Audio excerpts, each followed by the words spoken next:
right there. We need a little levity right about now, so we're rolling out the red carpet for comedy royalty. D.L. Hughley, Melanie Camacho, Earthquake, Lunel, Dion Cole, Martin Lawrence, and a surprise guest appearance. It's going up Thursday, February 26th in downtown LA at the Grammy Museum. An unforgettable afternoon of stories, celebration, and yes, plenty of laughs, because let's be real, these legends don't just tell jokes. They have changed the game, opened doors, and made history while making us smile. You gotta go to child support court. You gotta get there real early in the morning. You see brothers going into court. You see them come out 3 hours later. I can't pay this.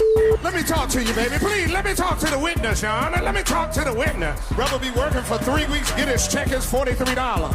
This year, for the first time ever, we have set aside a limited number of individual tickets for the luncheon. They are going to go fast, and when they're gone, they're gone. So, if you want a single ticket, or if your company or organization wants to sponsor a table, move swiftly and get to KBLA1580.com right now. All these comedy giants in one room on one stage at the same time? Stop it! This event is going to sell out quicker than right now and sooner than at once. KBLA Talk 1580's annual Black History Month luncheon, Thursday, February 26th at the Grammy Museum. It's gonna be legendary, just like them. What's up? What's up? What's up?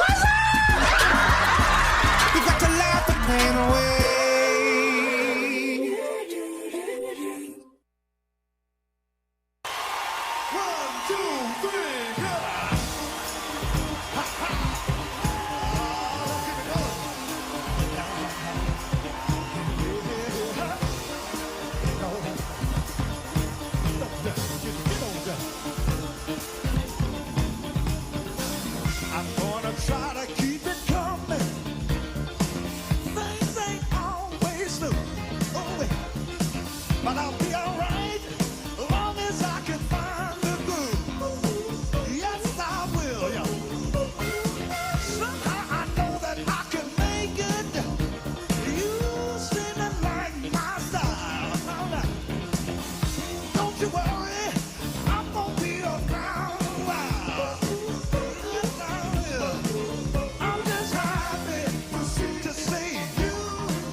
Live from historic Leimert Park in Los Angeles, California, I'm Tavis Smiley, and I'm so glad to see you and me back in stride again.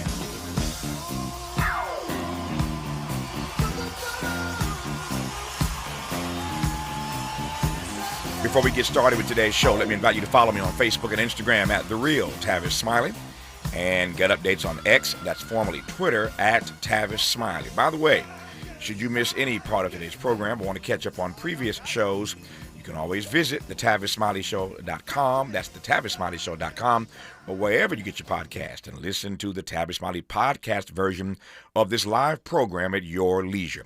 Another great show on tap for you today in our second hour. Hello there. I'm Hazel Scott. I'd like you to meet the members of my trio. We have Charlie Mingus on bass and Rudy Nichols on drums. We'd like to do our version of A Foggy Day for you.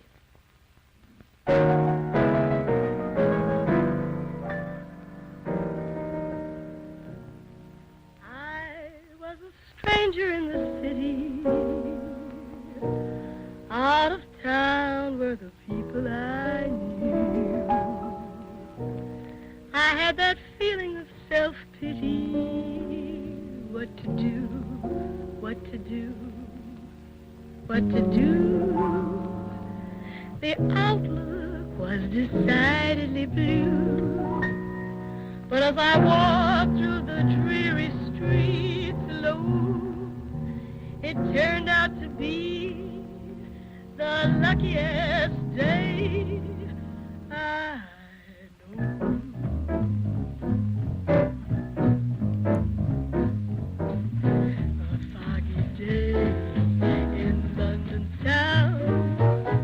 Had me up and it had me down.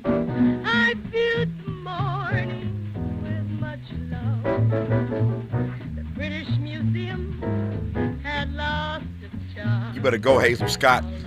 It's a conversation with, she sounds good, doesn't she? It's a conversation with best-selling author and award-winning journalist ReShonda Tate about her new book, With Love from Harlem, a novel of Hazel Scott. At just 23, Hazel Scott is a woman on fire, a jazz prodigy, a glamorous film star, and a fierce advocate for civil rights. She's breaking barriers and refusing to play by the rules. And then Harlem's most electrifying preacher turned politician walks into her life, Adam Clayton Powell Jr. Powell is as bold and unyielding as Hazel, charismatic, powerful, and married. I'll stop there for now. With Love from Harlem is a romantic drama rich with historical detail. We're going to dive right into it with ReShonda Tate come hour 2. In our third hour, the untold story of the black patriots, from soldiers in combat to peace protesters who ended the Vietnam War and defended the soul of American democracy as the civil rights movement blazed through America. Dartmouth professor Matthew Delmont's latest text is titled Until the Last Gun is Silent, a story of patriotism, the Vietnam War, and the fight to save America's soul. I look forward to discussing that text with him in hour 3. But in this first hour, let's talk politics and more with the editor and publisher of The Nation magazine, Katrina vanden Heuvel. Before I get Katrina on the line, I see her there. Before I pull her up, how much time I got? 1 or 2 audio clips I want to play here for you. This is, and I'll unpack what's happened in 24 hours since I was in this chair last. But here are some Minnesota residents speaking at a protest last night outside of the hotel of Mr. Bovino, who was, underline that word, was in charge of things at ICE. Take a listen to these protesters.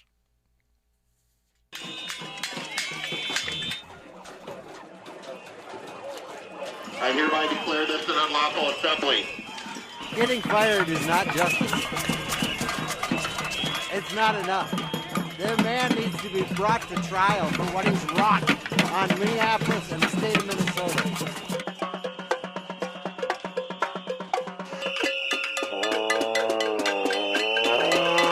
I actually live in Brooklyn Park, so I just can't believe that he's been staying here the entire time, right where a lot of minorities are. So this just makes a lot of people feel more at ease that he's going to get out of our city. In the 24 hours since I was last in this chair, I think it's fair to say that Donald Trump has reshuffled his Minnesota operation after backlash from this second fatal shooting of Alex Preddy, backlash from both the left and the right. He has changed his leadership in the state. He has reset relations with Democratic officials, including the governor of the state, Tim Walz, and he's starting to distance himself from the advisors who surround him, who have more extreme views, more extreme comments about this second, again, fatal shooting. So Donald Trump is trying to do a 180 on this, or so it seems. We'll ask Katrina vanden Heuvel what she thinks about that and more when we come forward on Tavis Smiley. Interrogating and unpacking. That's what we do around here. You're listening to Tavis Smiley. Let's do this. On the evening of Monday, January 26th, something special happened. Hundreds of people joined me for a live preview session on the anatomy of a great conversation, and we went deep, for starters, on the notion of curiosity. I mean real curiosity. The kind that transforms how you connect with anyone, anywhere. We explored why most conversations fall flat, and I revealed 3 of the top 5 killers of curiosity that sabotage even the best communicators. But here's the thing, we only scratched the surface. The full 4-week journey begins Monday, February 16th with the Founding Members Cohort. This course is for podcasters, leaders, entrepreneurs, anyone who knows that your next great opportunity can begin or end with the quality of a conversation. Space in this founding cohort is limited, so go to TavisTalks.com right now. That's TavisTalks.com. Click register or scan the QR code. Don't let this conversation happen without you.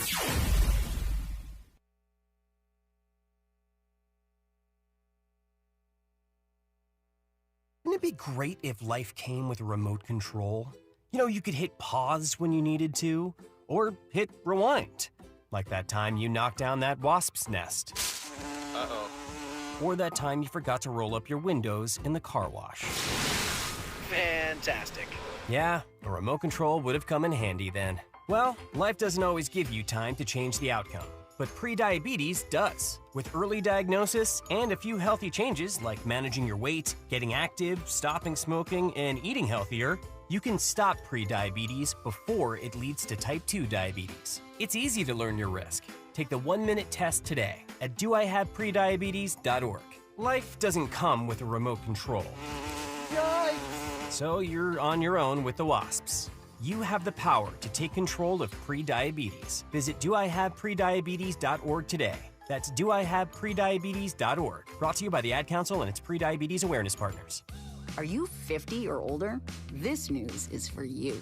The CDC recommends you get vaccinated against pneumococcal pneumonia. Even if you're healthy, your age puts you at risk. People 50 or older are over 6 times more likely to be hospitalized with pneumococcal pneumonia compared to adults 18 to 49. Just one shot can help protect you. Learn more and schedule at vaxassist.com. That's VAXassist.com. Sponsored by Pfizer. It all comes down to this, folks. Yep, the entire season is on the line. But my throat has officially thrown in the towel. Sounds like you need Vicks VapoCool drops. They're max strength and vaporize sore throat pain. Whoa! These VapoCool drops hit fast. Speaking of fast, did you just see that play? Yeah, he vaporized that ball. That pun should have come with a penalty. Vaporize sore throat pain with Vicks VapoCool drops. Use as directed.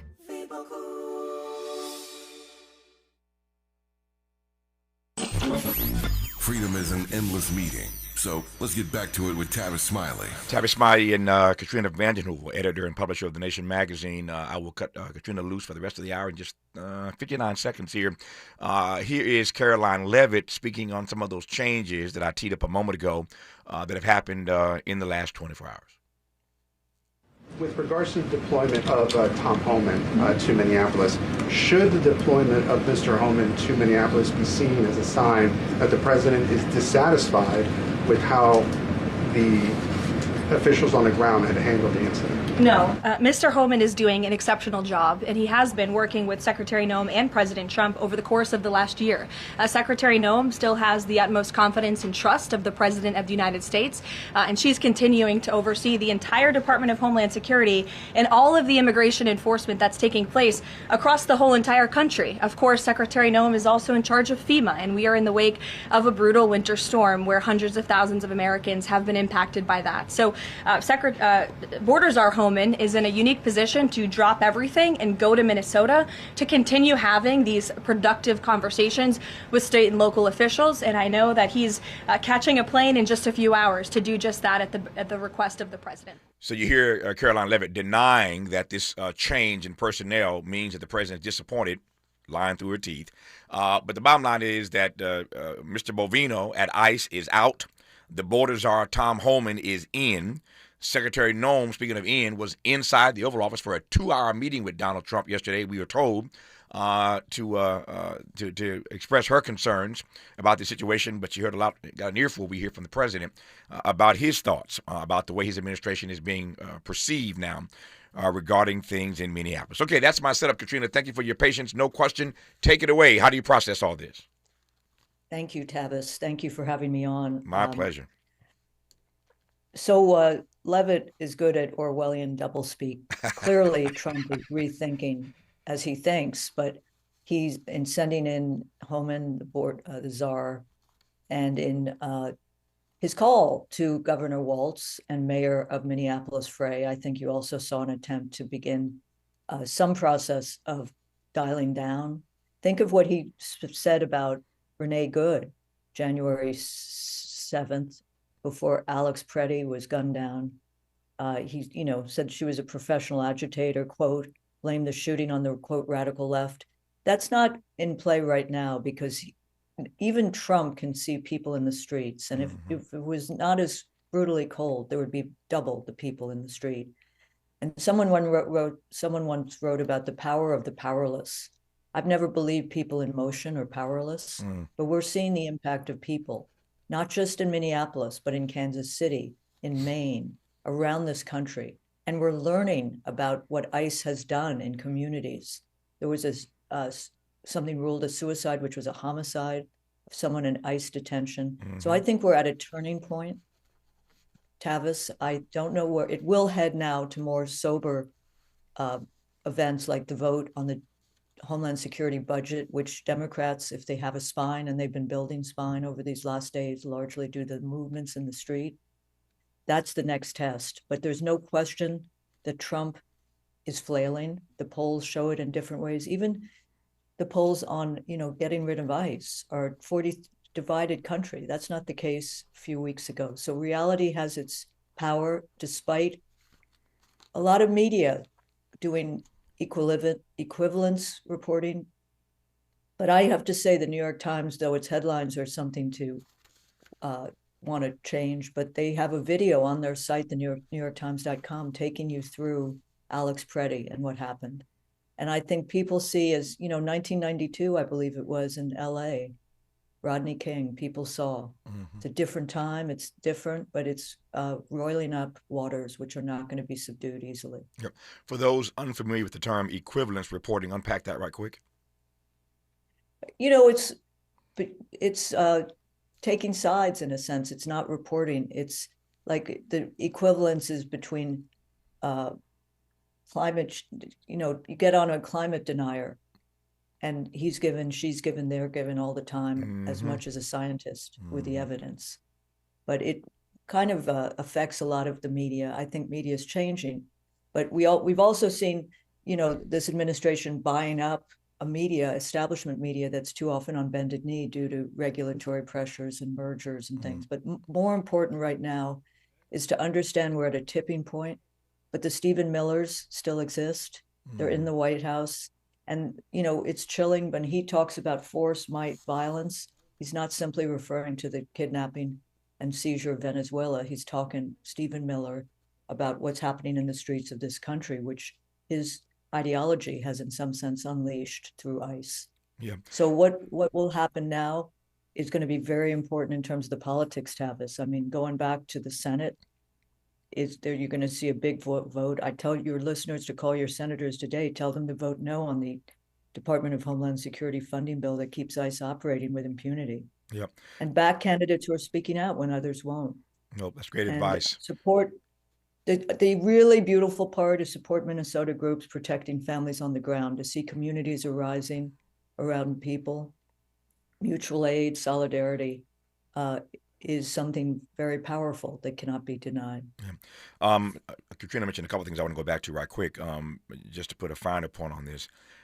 She's right that with regard to the language, the narrative on this story, the narrative is changing. And we've seen a lot of evidence of that in the last 24 hours. I've tried to give you some of that here in at the outset of this conversation. But just days ago, as Katrina sort of indicated, Kristi Noem and Greg Bovino, the Border Patrol chief, and of course Kristi Noem, Homeland Security Secretary, were depicting Mr. Preddy as someone who was brandishing a firearm. That's their language. The video shows exactly the opposite. He was not brandishing anything. They refer to him as brandishing a firearm. They refer to him as trying to massacre law enforcement. That's their phrase, massacre law enforcement. And to her point about Stephen Miller, he went further than that. But Miller always goes further than everybody else, in the wrong direction, of course. He referred to Preddy as a domestic terrorist who was trying to, quote, assassinate federal law enforcement, close quote. Now, if that ain't the height of hyperbole, I don't know what is. That Stephen Miller refers to Mr. Preddy as someone trying to assassinate federal law enforcement. That's how outrageous these comments have been over the last number of days. And so it's no wonder the president, feeling pressure, has to tamp this down. And pressure. And speaking of pressure, two things I want to ask right quick, Katrina. First, a comment. You said this, and I'm glad you did. I've not really laid on this on this program of late, but I've been watching it, of course, every day, preparing for my show. I live in L.A., as you well know. This program is heard across the country, but it emanates live from L.A. every day. And when the temperature gets down to 50 in L.A., we start complaining. When it gets to 50, we start complaining. I'm watching these folk in Minnesota, and to your point, if the weather were not as brutally cold as it is, there'd be 2 or 3 times the number of folk in the streets. But it is amazing to me. Of course, they're used to it, but still, I am astounded. I'm empowered. I've talked to friends of mine in Minnesota about the way these everyday people are taken to the streets in the bitter cold, Katrina. I'm telling you, Tavis, I'm sitting in New York. It's about 10 degrees. There are ice floes on the Hudson. We've just had a big storm, and people are, the mayor, the good new mayor, Mamdani, Zoran Mamdani did a good job, and I'm telling you, snowstorms are a test of mayors. That's right. Listeners may remember John Lindsay in 1969 was nearly defeated because he didn't run a good snow operation. What I liked about Mamdani was that he not only was in every community and things were kind of working as they might in a storm, but he spoke a lot about the city workers who kept the city strong and moving. And I think if I had to name something in January that was hopeful, his inauguration at City Hall, again, was 10 degrees. Yeah. Tavis. And, people stood and waited for 4 or 5 hours and watched for 5 hours. But I think he's done a good job in the first 2 weeks. Childcare, good relations with the governor, which may lead to some childcare affordability buses. These are the pillars. And he has a movement structure behind him, which, as you know, a lot of presidents or mayors demobilize. That's right. Their movements, but it's what we're seeing the strength of in Minneapolis. It's not it's becoming a movement in protection of lives against masked men and seeing what's happening to children and around this country. But again, what's so powerful is that people are putting their bodies in the streets in this cold. That's right. No, Katrina mentions John Lindsay in New York. There have been mayors in Chicago who've lost elections because of not getting snow off the streets. I've seen it in D.C. I've seen it in Chicago. It's funny, but it's not. A snowstorm is a real test of how people think about you. If they can't get out their driveway or get down the street for a number of days, you're in trouble as the mayor. I digress on that. Circling back to Donald Trump here, I want to believe, I said the other day on this program, yesterday in fact, that sometimes people do the right thing for the wrong reasons. Put a pin in that. But I'm looking at, and I've seen over the last 24 hours, as have you, Katrina. We discussed it to some degree yesterday on this program. But I'm looking at the way that the right started to pressure Donald Trump. I'm looking at the comments of certain congressmen, the comments of certain senators. I'm looking at the comments of the NRA on the Second Amendment issue, and I could go on here. You take my point that Donald Trump on this particular issue was starting to get some serious backlash, some serious pushback from the right. But for that pushback, and it's hard to know, but for that pushback, would Donald Trump be doing a 180 right now? He probably wouldn't be doing a 180. He might be doing a 75. Right. But he's looking at what's going on, and he's not, he's tactical. And I think he understands he can't lose people, and the party is splintering. It's not a full splinter, but it's enough to worry him. And you got the midterms coming up too. And I think he's very increasingly worried about that. For a variety of reasons. You had a call from one of the Republican legislators who is retiring, but for impeachment proceedings against Noem, against Trump. And so I think he's shaken. But the question becomes, will he double down? Will he, for example, goose the economy or the crackdown on domestic dissent? Will that be intensified? I mean, there are these executive orders that are very scary about criminalizing domestic dissent. And that was their intent, it seems, the administration, Miller, in the early hours of Renee Good's murder. So let's see where it heads. But I think the Republicans, if they have a spine, there will be some breakaways, more than the usual Massey or Rand Paul. Yeah. But it's important. And it's important to show strength on the Democratic side, because there's talk of a standalone bill that will give, cover for Democrats to vote.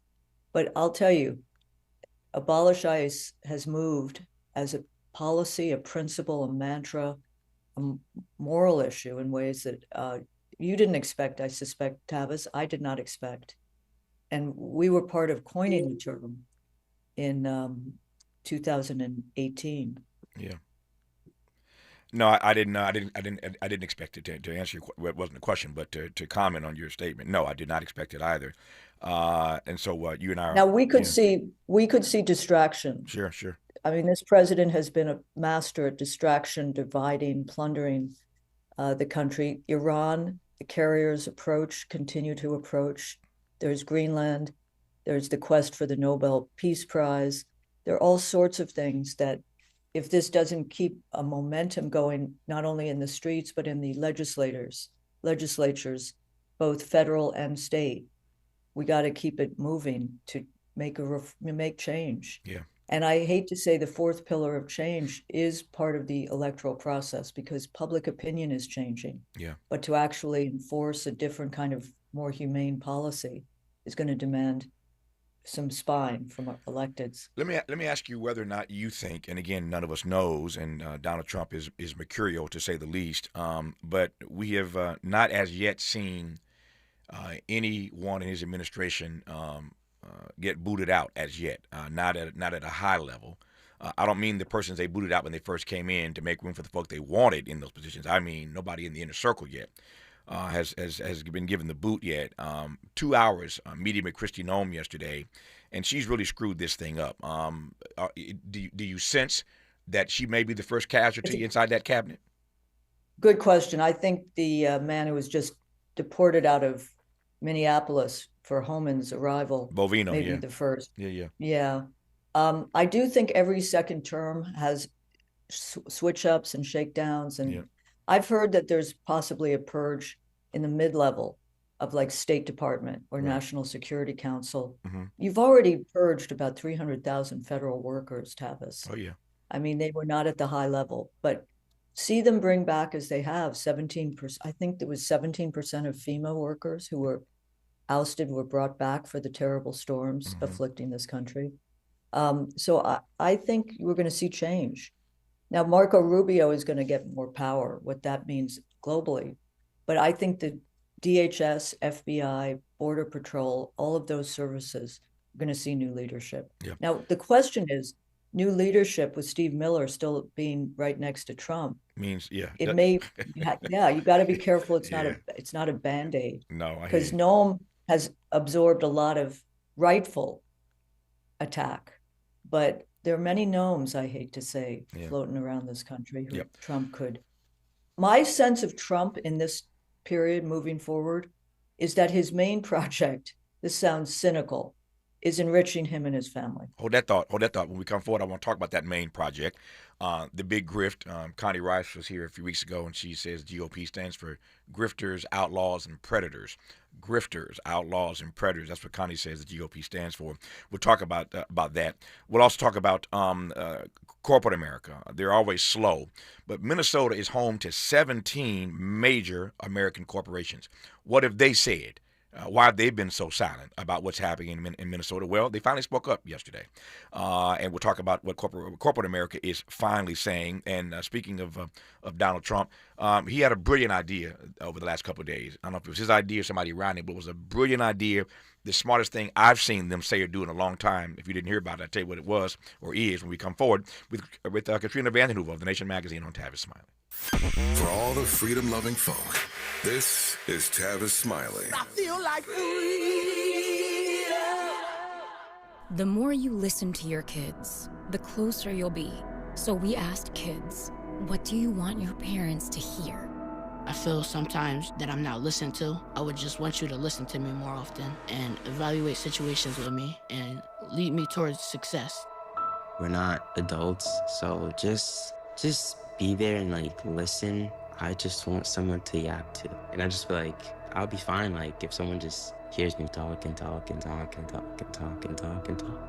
You're doing a really good job. And I don't think I tell you that enough. And I know sometimes we get into it and it's just hard on both of us. But try to understand me more and I'll try to do the same. Listening is a form of love.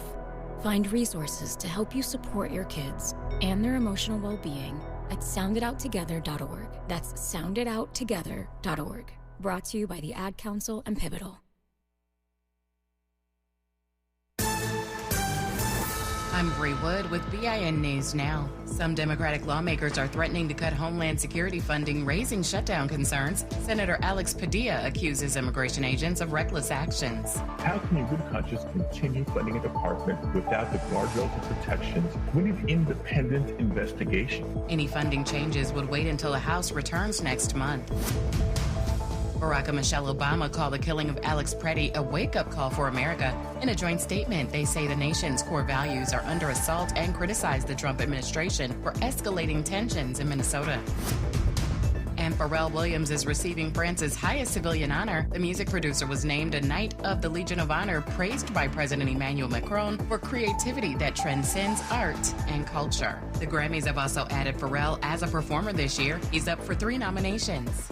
Get BIN News now on demand 24/7 on the iHeartRadio app.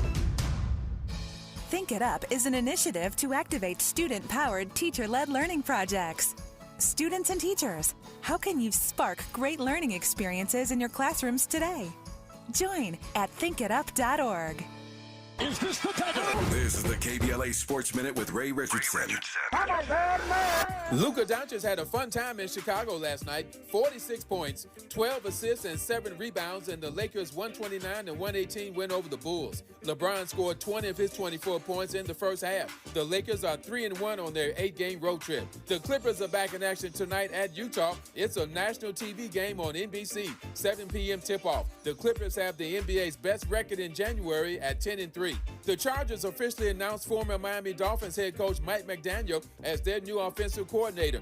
Interesting note about Seattle Seahawks quarterback Sam Darnold. Darnold will be the first former USC quarterback to start in the Super Bowl. Darnold was the number 3 pick in the 2018 draft by the New York Jets. 3 other quarterbacks taken in the first round in 2018 have yet to make it to the Super Bowl: Baker Mayfield, Josh Allen, and 2-time MVP Lamar Jackson. No debates, no speculation, just the info you need. That's your KBLA Sports Minute. I'm Ray Richardson on KBLA Talk 1580. Got issues with youth or high school sports? Positive Coaching Alliance can help.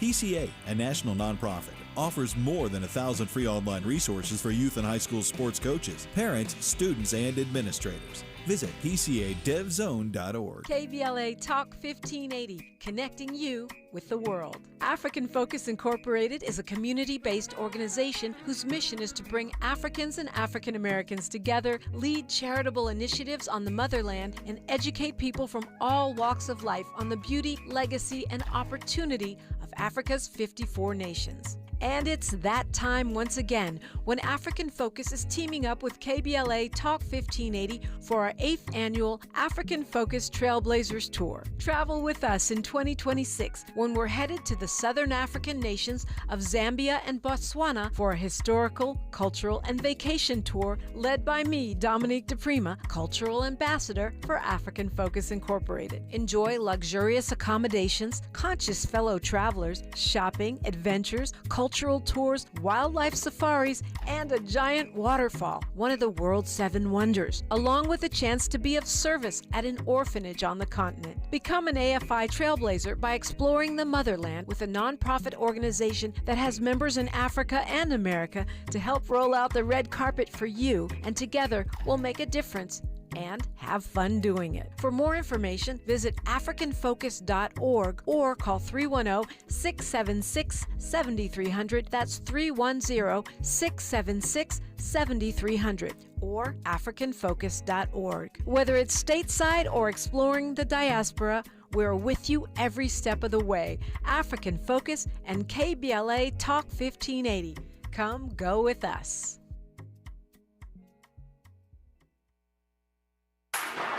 Less monologue, more dialogue. Tavis Smiley continues right now. Does indeed, with Katrina vanden Heuvel, editor and publisher of The Nation magazine, talking politics in this hour. Of course, the central issue is what's happening in Minneapolis, in Minnesota, and today the Trump reaction to it. In case you've just tuned in, we've spent the majority of our time talking about the 180 that the Trump administration is starting to do, not quite a full 180 yet, but a 180 they're starting to do on their engagement with Minnesota. The president has spoken in the last 24 hours to both the mayor of Minneapolis, Mr. Fry, and the governor of Minnesota, Tim Walz.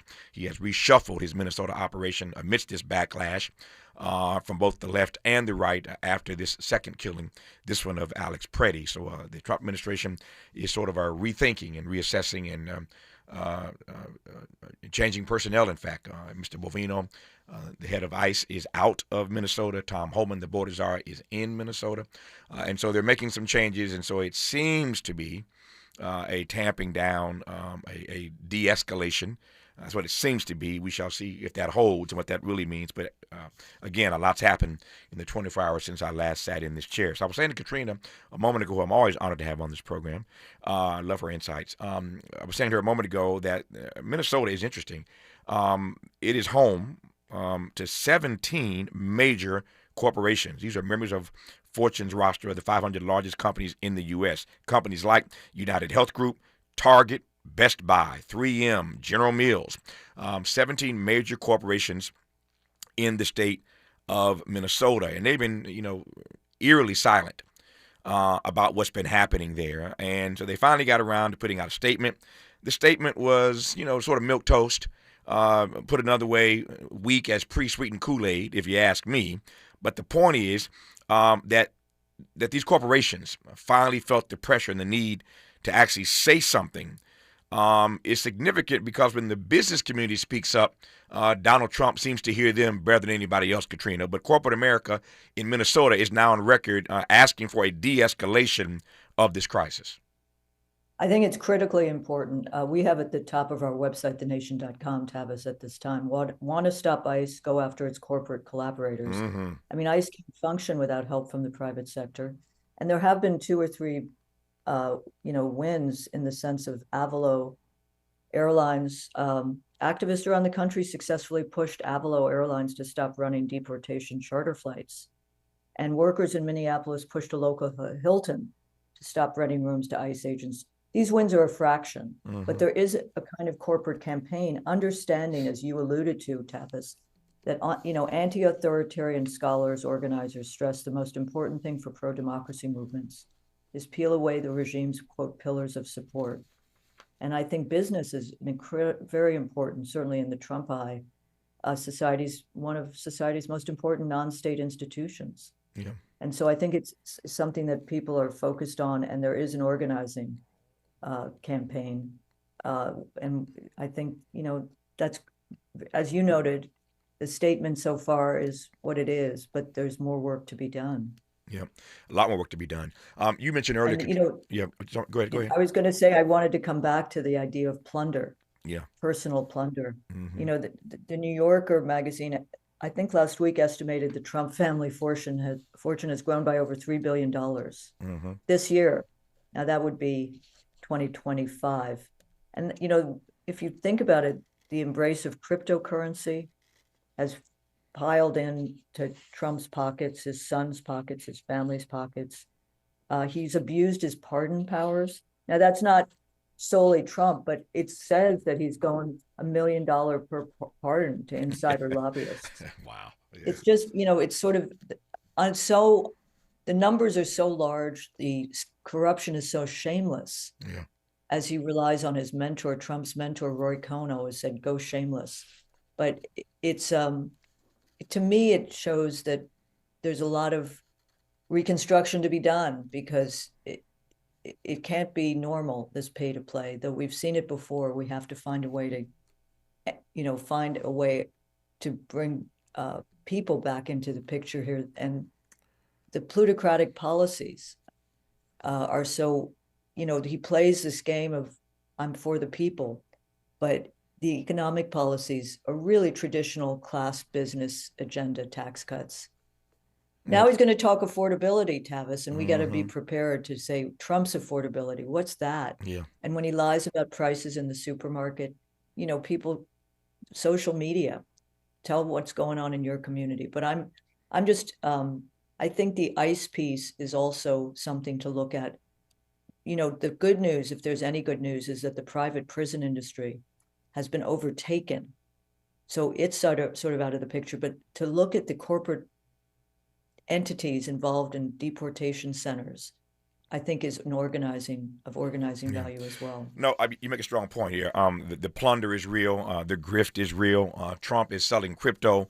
Trump is selling pardons, and don't forget about Trump RX. He's selling healthcare. So he's the fact that they've seen their family net worth jump $3 billion in 1 year speaks again to the plunder, speaks to the big grift. Let me circle back something else you said earlier. I don't want to get too far away from this before I move on to 2 other things I want to get to in this hour with you. In case you just tuned in, Katrina and I were talking earlier about the way that there is some division about ICE on both the right and the left. I think more division on the left. And so I was looking at some data in preparation for our conversation. And let me give it to you right quick, Katrina, you in the audience. Yeah. Democratic voters are divided. I'm looking at some data here now. Democratic voters are divided on what abolish ICE means. Everybody's saying abolish ICE. But what when you hear elected officials or others say we need to abolish ICE, the time has come to abolish ICE, what do they really mean?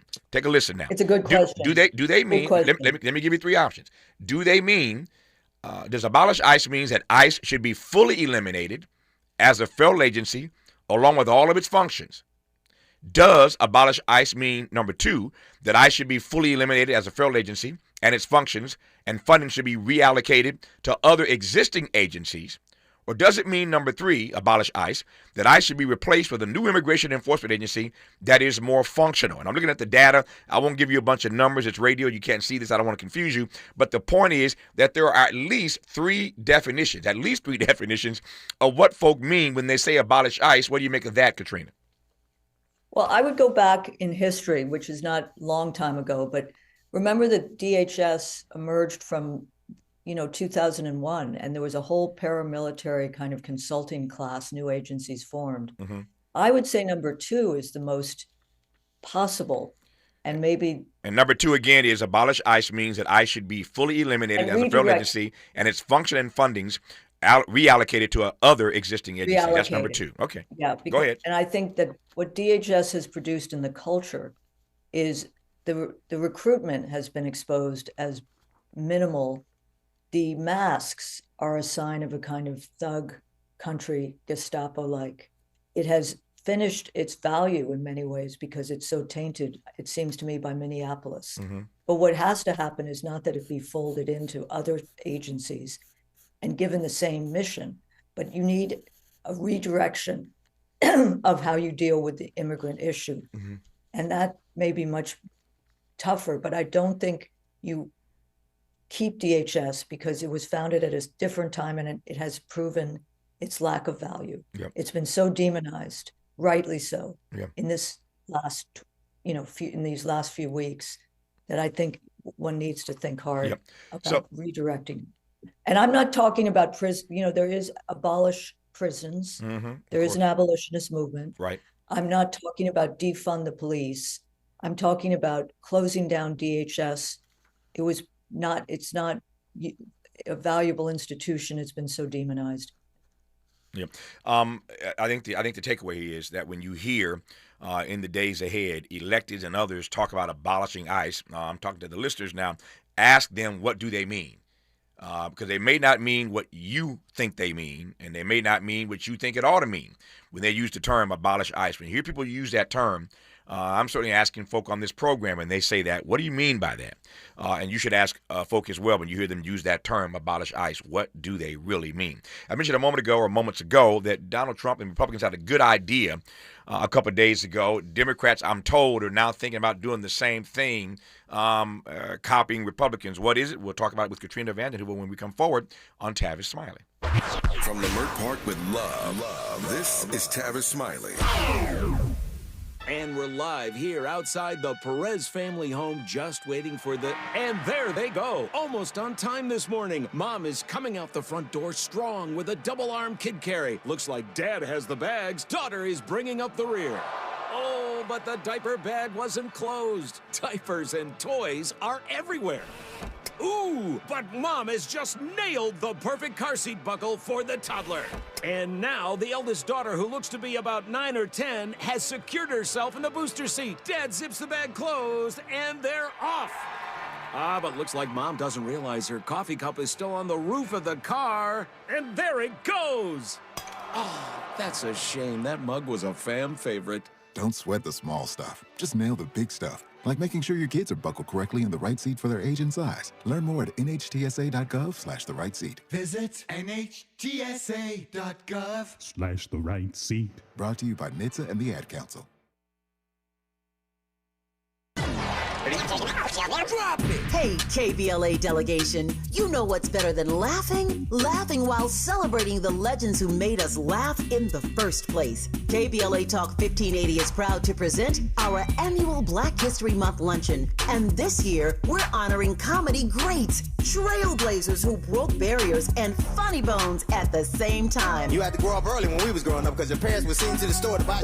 You was too young to buy. I want you to go to the store, get me a fifth of gin and a pack of cigarettes. Mama, I'm 2. They ain't gonna let me have that. Here, take this note. You be a little boy walking down the street with liquor and cigarettes. And your neighbors be going, that's a good little boy right there. We need a little levity right about now. So we're rolling out the red carpet for comedy royalty. D.L. Hughley, Melanie Camacho, Earthquake, Lunel, Dion Cole, Martin Lawrence, and a surprise guest appearance. It's going up Thursday, February 26th in downtown LA at the Grammy Museum. An unforgettable afternoon of stories, celebration, and yes, plenty of laughs. Because let's be real, these legends don't just tell jokes. They have changed the game, opened doors, and made history while making us smile. You gotta go to child support court. You gotta get there real early in the morning. You see brothers going into court. You see them come out 3 hours later. I can't pay this.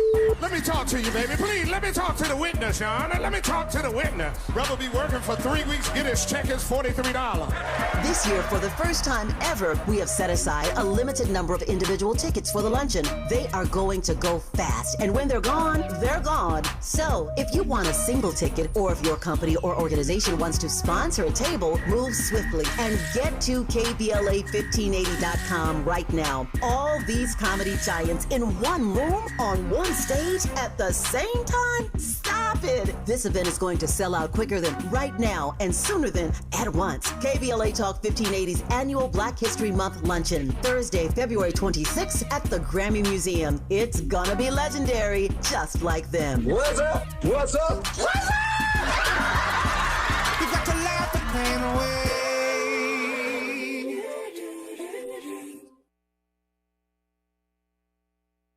More honesty than you can handle. More empowerment than you can imagine. You're tuned in to Tavis Smiley. Tavis Smiley and Katrina vanden Heuvel, the editor and publisher of The Nation magazine. So, Katrina, I'll let you go first. I want to hear what your thoughts are, and then I'll chime in thereafter. So, the idea that I was referencing, you probably already figured this out. Donald Trump and Republicans announced they're doing a convention. Now, we think of these Republican and Democratic conventions every 4 years, but they've announced they're doing a convention at the midterms. It has never happened, but they're going to have this convention. They're going to rally the troops just before the midterms, and the shellacking that many people think they are going to take may not turn out that way, may not be as significant a shellacking. Democrats, I'm told, these streets are talking. Democrats are now thinking about doing the same thing. Where they get the money, I don't know, because they broke as the 10 Commandments. They were borrowing money just a few weeks ago to keep the doors open at the DNC. So how they fund it, I don't know, because their donations are down, et cetera, et cetera. But the idea that somebody in the GOP came up with of doing a convention at the midterms, I think is a pretty brilliant stroke. What do you make of it?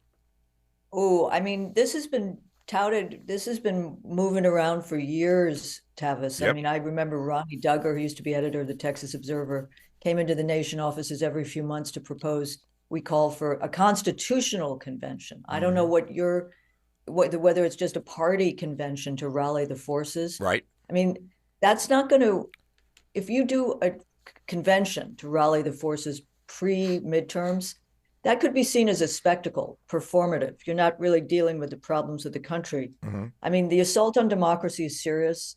The gutting of the Voting Rights Act is serious. The gutting of SNAP, food is serious. But what's it going to provide for the midterms? I mean, it may be more like a bunch of airtime to Donald Trump and Republicans to make their case. That's what it provides them, exposure, because the media has to cover it. They will cover it.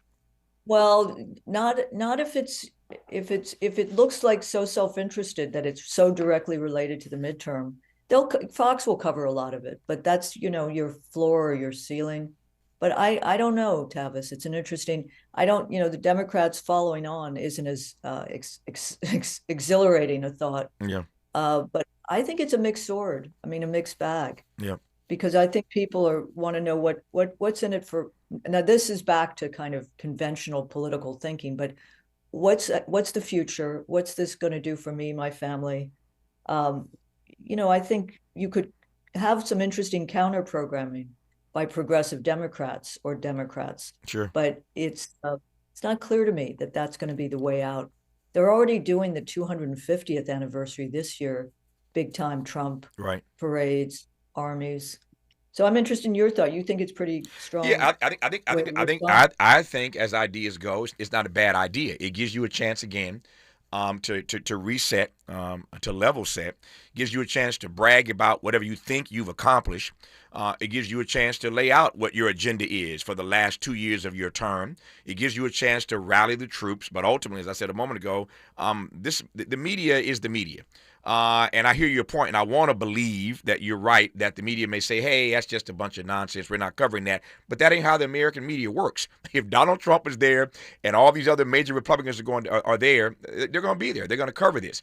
And so Democrats end up surrendering more airtime, more airspace, more talk time to Republicans. And what do Democrats do? And Democrats then end up looking like they're ceding all this ground, all this territory to Republicans. Again, I don't think they have a message that's worth sharing or worth selling, and I certainly ain't buying it. But I'm just thinking in terms of the media exposure that they'd be getting just days before the midterm elections, and the fact that Democrats, I'm told, were even thinking about doing something similar, I think underscores the fact that they don't want to surrender that much airtime to Donald Trump either days before the election. I digress on that. Our remaining moments with Katrina vanden Heuvel when we come forward on Tavis Smiley.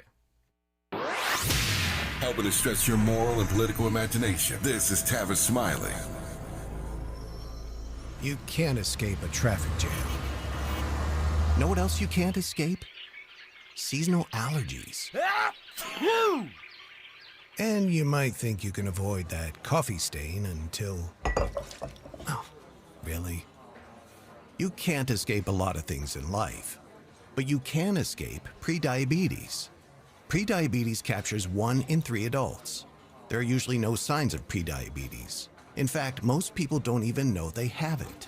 But with early diagnosis, you can change the outcome and prevent or delay type 2 diabetes. Take action by taking the 1-minute risk test at doihaveprediabetes.org. You might not be able to escape having this song stuck in your head, but you can escape prediabetes. Go to doihaveprediabetes.org today. Brought to you by the Ad Council and the Centers for Disease Control and Prevention. Hear that? That's the sound of your life. Perfectly imperfect. Beating in rhythm to the world you've created. But every time you drive after drinking, the music gets drowned out. Your life sounds pretty great. Don't let a buzz ruin it. Buzz driving is drunk driving. Don't drive buzzed. A message from NHTSA and the Ad Council. My ride smells just right, just right, just right, just right. Y'all gotta try that Febreze car. Just right, just right, just right. Yeah. La la la la la. With up to 40 days of consistency. All over Febreze car clips right on your vid. Yeah. You know my car's my happy place. Keep that smile on my face. When it smells just right, just right, just right. Yeah. Breathe happy Febreze.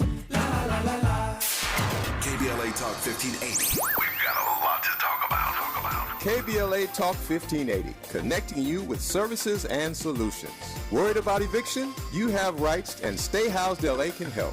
Stay Housed LA is a partnership between LA County, the City of Los Angeles, and local service providers. From Lancaster to Long Beach, we're here to help you with tenant education workshops, legal clinics, free legal services for eligible tenants, and online resources about tenant protection laws. Don't face eviction alone. Call our hotline at 1-888-694-0040. That's 1-888-694-0040. Or visit stayhousedla.org. Stay Housed LA, keeping Los Angeles residents in their homes. Stay Housed LA, your rights, your home, our community. This is a community call to action from KBLA Talk 1580. helping to make you the most knowledgeable person in your circle of friends. This is Tavis Smiley. I've got 2 minutes left, actually 3 minutes left. I want to yield all that time to the gentlelady from The Nation magazine, Katrina vanden Heuvel, its editor and publisher. So we talked about the midterms a moment ago. I want to close with this. I know Katrina nor I, neither Katrina nor I have a crystal ball. And yet I wonder if you were placing a bet right now, Katrina, on what happens in the midterms, what's your sense of where we're headed? My sense is that the Democrats take back the House. Now, I've learned about the convention and your belief in it, but support for Trump has reached new lows. I'm also impressed that I believe the case that Republicans lost every statewide election race held in 2025. Right. I think the issues that Trump has branded himself on are increasingly, if you can see through them, he, majorities now oppose his healthcare cuts, his top-end tax cuts, even the immigration raids, and that will move. Yeah. But I think I'd say Democratic House, Senate is still up for grabs, and that's my 2 cents right now. Yeah. But always dangerous to predict. Never say never. Yeah, and if the recruitment of candidates, yeah, is strong. Yeah, and let me ask this real quick. And if Democrats can take back the House and Hakeem Jeffries becomes Speaker, what does that mean for the last 2 years of Trump's administration? More. There's one check on him. Yeah. The House, and I've been in touch with Representative Raskin about writing what the House can do with its chamber. And at the moment, we've seen checks and balances gutted. The judiciary comes through like 3 a.m. in Minneapolis when Keith Ellison learned his case was moving forward. But the judicial independence is going to be eaten away at, I fear. Yeah. But I do think a check in the House with some smart, creative legislation and investigation. I'm not talking impeachment, but just investigation. I got you. Is important. Yeah. What is it now, Katrina? 160 years? What is my number off for the nation? 160 years. There you go. That's what I thought. 160. I smile every time I think about that. This magazine's been around 1865. That's crazy. 160 years of the Nation magazine, and I'm always honored to be in conversation with its editor and publisher, Katrina vanden Heuvel. Obviously, she wasn't around 160 years ago. I feel like it sometimes. Anyways, Katrina, I appreciate you. I'll talk to you soon. Thanks for your time. Thank you. All Thank right. you. There goes hour one. 2 great hours in front of us. You're listening to Tavis Smiley. KBLA 1580 Santa Monica. I'm Bree Wood with BIN News Now. Some Democratic lawmakers are threatening to cut Homeland Security funding, raising shutdown concerns. Senator Alex Padilla accuses immigration agents of reckless actions. How can a good conscience continue funding a department without the guardrails and protections? We need independent investigation. Any funding changes would wait until the House returns next month. Barack and Michelle Obama call the killing of Alex Preddy a wake-up call for America. In a joint statement, they say the nation's core values are under assault and criticize the Trump administration for escalating tensions in Minnesota. And Pharrell Williams is receiving France's highest civilian honor. The music producer was named a Knight of the Legion of Honor, praised by President Emmanuel Macron for creativity that transcends art and culture. The Grammys have also added Pharrell as a performer this year. He's up for 3 nominations. Get BIN News Now on demand 24/7 on the iHeartRadio app. Think It Up is an initiative to activate student-powered, teacher-led learning projects. Students and teachers, how can you spark great learning experiences in your classrooms today? Join at thinkitup.org. Is this the time? This is the KBLA Sports Minute with Ray Richardson. Luka Doncic had a fun time in Chicago last night. 46 points, 12 assists, and 7 rebounds in the Lakers' 129-118 win over the Bulls. LeBron scored 20 of his 24 points in the first half. The Lakers are 3-1 on their 8-game road trip. The Clippers are back in action tonight at Utah. It's a national TV game on NBC, 7 p.m. tip-off. The Clippers have the NBA's best record in January at 10-3. The Chargers officially announced former Miami Dolphins head coach Mike McDaniel as their new offensive coordinator. coordinator. Interesting note about Seattle Seahawks quarterback Sam Darnold. Darnold will be the first former USC quarterback to start in the Super Bowl. Darnold was the number 3 pick in the 2018 draft by the New York Jets. 3 other quarterbacks taken in the first round in 2018 have yet to make it to the Super Bowl. Baker Mayfield, Josh Allen, and 2-time MVP Lamar Jackson. No debates, no speculation, just the info you need. That's your KBLA Sports Minute. I'm Ray Richardson on KBLA Talk 1580.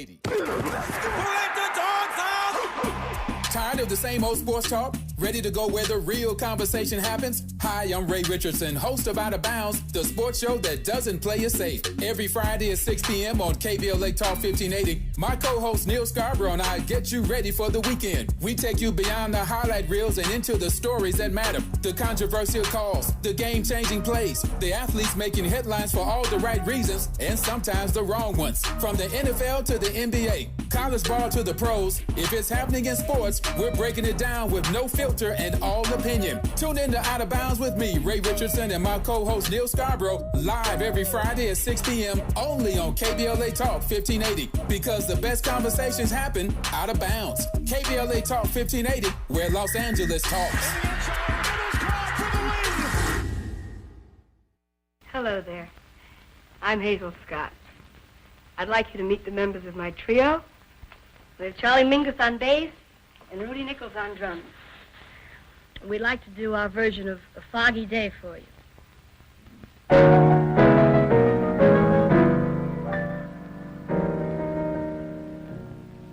I was a stranger in the city. Out of town were the people I knew. I had that feeling of self-pity. What to do, what to do, what to do. The outlook was decidedly blue. But as I walked through the dreary streets alone, it turned out to be the luckiest day I know.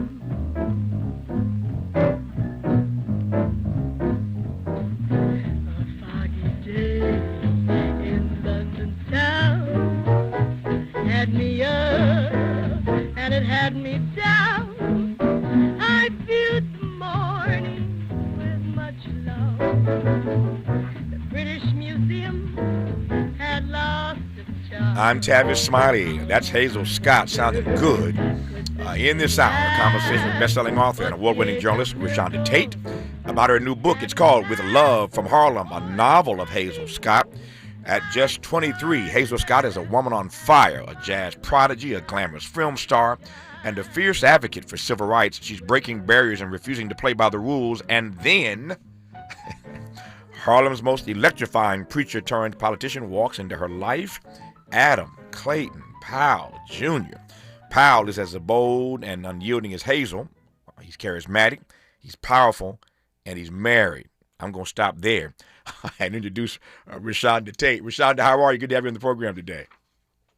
Thank you so much for having me on. How are you? If I complained, I'd be an ingrate. I'm doing well, and all things considered, and delighted to be in conversation with you.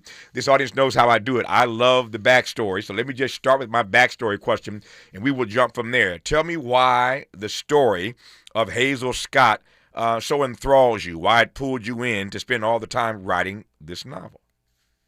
You know, my previous novel was on Hattie McDaniel, and Hattie got where she was by acquiescing to the system. She learned how to work in the system.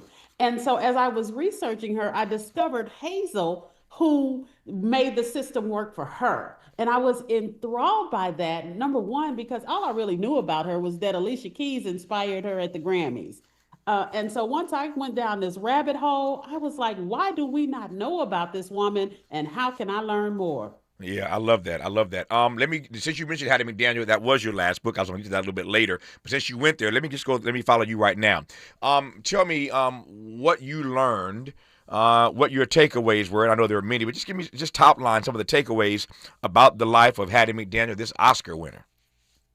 Yes, that previous book was called The Queen of Sugar Hill, and I learned that both women are extraordinary trailblazers, both Hattie McDaniel and Hazel Scott, but their approaches to the system were different. Hattie was often trying to find a way to thrive within the Hollywood structure of her time. Hazel, however, demanded that the system change for her. And while Hattie's story is one of resilience through endurance, Hazel's is about resilience through defiance. And so there's room in the world for both types of women. And that's what I really enjoyed about these women who were going after their same goals, but were kind of polar opposites. Yeah. That endurance versus the force of Hazel Scott. How do we read that I want to frame this the right way. How do we read that posture that Hattie McDaniel, some could argue, had to take given the time frame that she was in? When I first found out about Hattie McDaniel, I did not like her. I was one of those who didn't like her. And my grandmother is the one who told me, Hattie, she asked me why I didn't like Hattie in Gone with the Wind. And I said, because she's playing this maid. And my grandmother said, well, she's playing a maid, but I am a maid. And it was time. Exactly. And my grandmother put eight kids through college on that maid salary. And I loved my grandmother. But for some reason, we grew up with this sort of disdain for domestic work. And those were the very hands that made it possible. And so that was for me with who Hattie was. Hattie said, I am going to make the best of the hand that life has dealt me. And that was one of the things that I fell in love about with her story. Yeah. What would you say Hattie McDaniel's North Star was? What was she following? What was animating the decisions that she was making? She wanted to show people that she was more than Mammy. And that was throughout the thorough thing throughout my book, because I wanted people to see that other side. I had no idea she was behind restrictive covenants, that I could live in the suburbs that I lived in because of Hattie McDaniel's efforts. I had no idea of all that she gave so that I could be the artist that I am today. And so that really was her North Star, her guiding factor. She wanted to bring people along for the ride, even though she was dealing with her own battles of not being liked by Black people and not being liked by white people. How did she process Hattie McDaniel not being liked specifically by Black people? That was extremely hard on her because, we can deal with knowing that, especially in the 40s, white folks don't like us. But then you have Black people that don't like her because they're saying, we don't want you to play Mammy. We don't want you to play those roles. And Hattie was like, well, I would love to play Wonder Woman. Where do I go sign up for that role? I'd love to be Clark Gable's love interest. Yeah. Who's hiring me for that? And so that was her approach. She's like, this is the only thing they're letting me do, so I'm going to do it and do it well. Yeah. That book was called, the book about Hattie McDaniel was called The Queen of Sugar Hill. Why that is the title, The Queen of Sugar Hill? Because Sugar Hill is the neighborhood, the West Adams district, as you know, in Los Angeles. That's and right. I had no idea the fight that she did. So that's where the title came from. Yeah, no, I'm sitting in right now. It's just about 5 minutes from that part of town. So we know it well here in Southern California. Just wanted to give you a chance to explain that to the audience. It's called The Queen of Sugar Hill. That's the previous book about Hattie McDaniel. Now, the new one is called With Love from Harlem, a novel of Hazel Scott. And we'll jump straightway into the new book from ReShonda Tate when we come forward on Tavis Smiley. From California to the Carolinas, everybody's listening to Tavis. More when we come forward.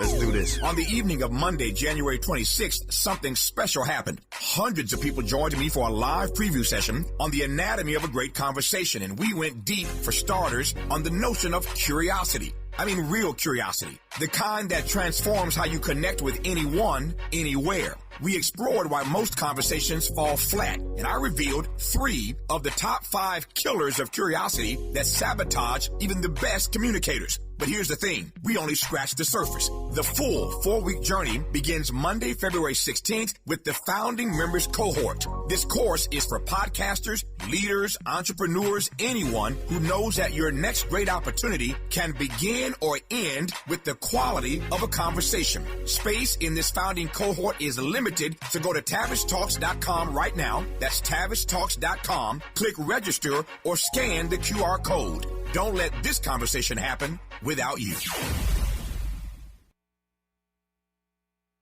Wouldn't it be great if life came with a remote control?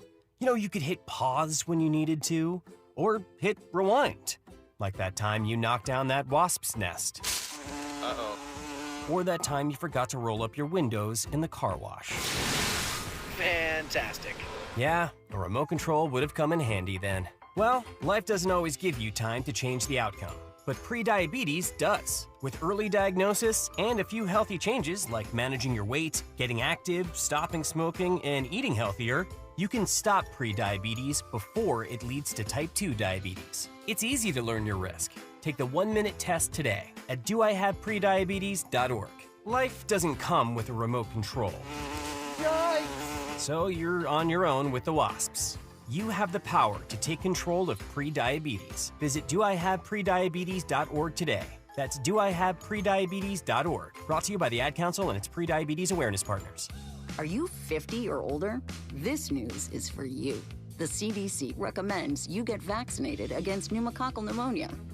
Even if you're healthy, your age puts you at risk. People 50 or older are over 6 times more likely to be hospitalized with pneumococcal pneumonia compared to adults 18 to 49. Just one shot can help protect you. Learn more and schedule at vaxassist.com. That's VAXassist.com. Sponsored by Pfizer. It all comes down to this, folks. Yep, the entire season is on the line. But my throat has officially thrown in the towel. Sounds like you need Vicks VapoCool drops. They're max strength and vaporize sore throat pain. Whoa! These VapoCool drops hit fast. Speaking of fast, did you just see that play? Yeah, he vaporized that ball. That pun should have come with a penalty. Vaporize sore throat pain with Vicks VapoCool drops. Use as directed.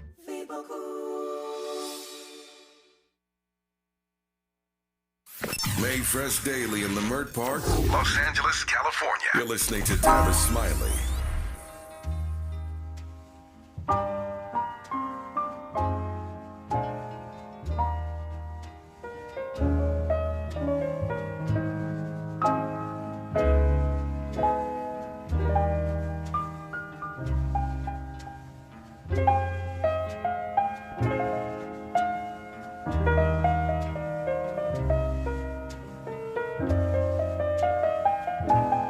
It's the song styling of Hazel Scott. That track is called I Wish I Didn't Love You So. This hour has given us a good excuse to play some of the best of Hazel Scott. Why? Glad you asked, because in case you've just tuned in, we're talking to ReShonda Tate, author of the new book called With Love from Harlem, a novel of Hazel Scott. Her first book, or the prior book, was called The Queen of Sugar Hill, about Hattie McDaniel. I highly recommend that. She's found her way into writing these novels about these major characters. And so, again, The Queen of Sugar Hill, Hattie McDaniel, I recommend that. And the new one, out now, that we're talking about in this hour, is once again called With Love from Harlem, a novel of Hazel Scott. So, I have read over the years so much about Hazel Scott. I'm an Adam Clayton Powell Jr. guy, so I've been reading a lot about him over the years.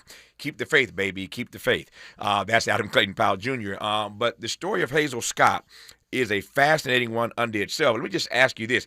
Where does one start when one starts researching the backstory about Hazel Scott? Where'd you start? So I started with her, started in youth. You know, I didn't want to write a cradle to grave story, but I wanted to understand who is Hazel Scott. Right. So I started with her in Trinidad when she left there at the age of 2. And I got background. I researched her family just to see what made her the woman that she was, the determined woman that she was. And what did you learn about her childhood that gave you some insights into the determined woman that she became?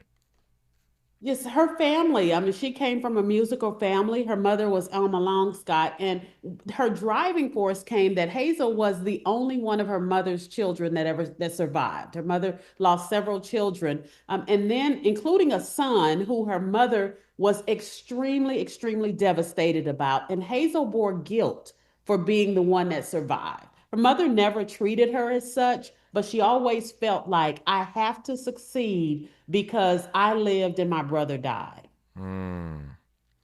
So it sounds like it's fair to say that guilt is part of what drove her. It was, and she was determined to succeed. I mean, she had a natural talent. She was playing the piano at age 2. She spoke 7 languages, extremely intelligent. But she was always striving for more. She's in bands by the age of 15. Her mother was a large part of that because her mother was a pianist and she got carpal tunnel syndrome. And so she could no longer play. So what she did was she taught. And she worked with her daughter and cultivated that talent when the family discovered that she had this natural ability to play the piano. So Hazel's piano teacher was her mama. It was her mother. Yeah. Now the family discovered her because at 2, she just sat down and started playing the piano. And everyone was mesmerized. And her grandmother had the whole community come in and watch Hazel play because they couldn't understand how she had such an innate ability. The word prodigy is overused these days. But if ever there were a prodigy, Hazel Scott was a prodigy, fair to say? Oh, absolutely. Absolutely. I mean, she went to Juilliard at age 8 and just all of the instructors, everyone was fascinated by her, but they were like, we can't let an 8-year-old in Juilliard. But one of the professors said, I will take her under my wings because I've never seen anyone like her. How does she even get inside the building? How does she get to Juilliard at age 8, ReShonda? Because someone saw her play. And they worked it and got her a meeting with the team at Juilliard. And again, they watched her in awe. But they said, we can't do an 8-year-old. And the man that had brought her there said, well, I'm going to work with her myself because this girl is phenomenal. Yeah. What kind of music? She gets on the piano at 2, and they're blown away by the prodigy that she is. But in those early years, what kind of music is she playing? We know what she becomes famous for, but what was she playing then? She was classical. Her mother was a classical pianist, and so she loved classical. She could play it. She had an ear for it. It wasn't until later she loved jazz, and then she decided to combine them both. Now, again, she wasn't the first person to do that, but she was the first person to do it simultaneously and with the favor that she did. Yeah, you mentioned that she spoke 7 languages. Why and where did that come from? I'm thrilled to know that she was more than just a piano player. Of course, I know that anyway. But why 7 languages? She just had this thirst for knowledge. Was always learning. She was picked on a lot in school, so she would just lose herself in books. And her father was an educator, so I think that she was naturally intelligent. And he ended up coming to New York, and he was supposed to send for them. He never sent for them. And they ended up, her and her mother and her grandmother ended up coming on anyway in 1920. But that intelligence was deep rooted because both her mother and her father were intelligent. Yep. So her father's an educator, her mother is an artist. Her father moves away and never sends for them. You can't. You keep teasing me with these things. I'm trying to get you to go a little deeper for me. What when your father leaves you as a child and is promising to send for you and never does? How did that impact her relationship with her father? It does, especially because he lives 7 miles from her. But her father he had a PhD, and when he got to America, the reality hit him. So he thought he was coming to America for a greater life. He thought he would be able to go work at one of the universities. He had lived in England. He had worked in Trinidad, but he got here and couldn't get a job. So I think he had a lot of embarrassment that he was carrying, and he just kind of shut himself out and isolated himself. And that did have an effect on Hazel. She saw him a couple of times when she was here, and he took her to see Marcus Garvey. And that was how she was introduced to the fight, was because of her time with Marcus Garvey and her father. But she ended up getting to a point where she had this disdain because he just got into this slump and just left her.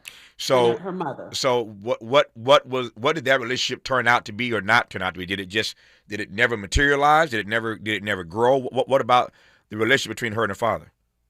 It never grew. And in fact, when he was on his deathbed, her mother went to be with him, just to help him in his final days. And Hazel was resentful for that.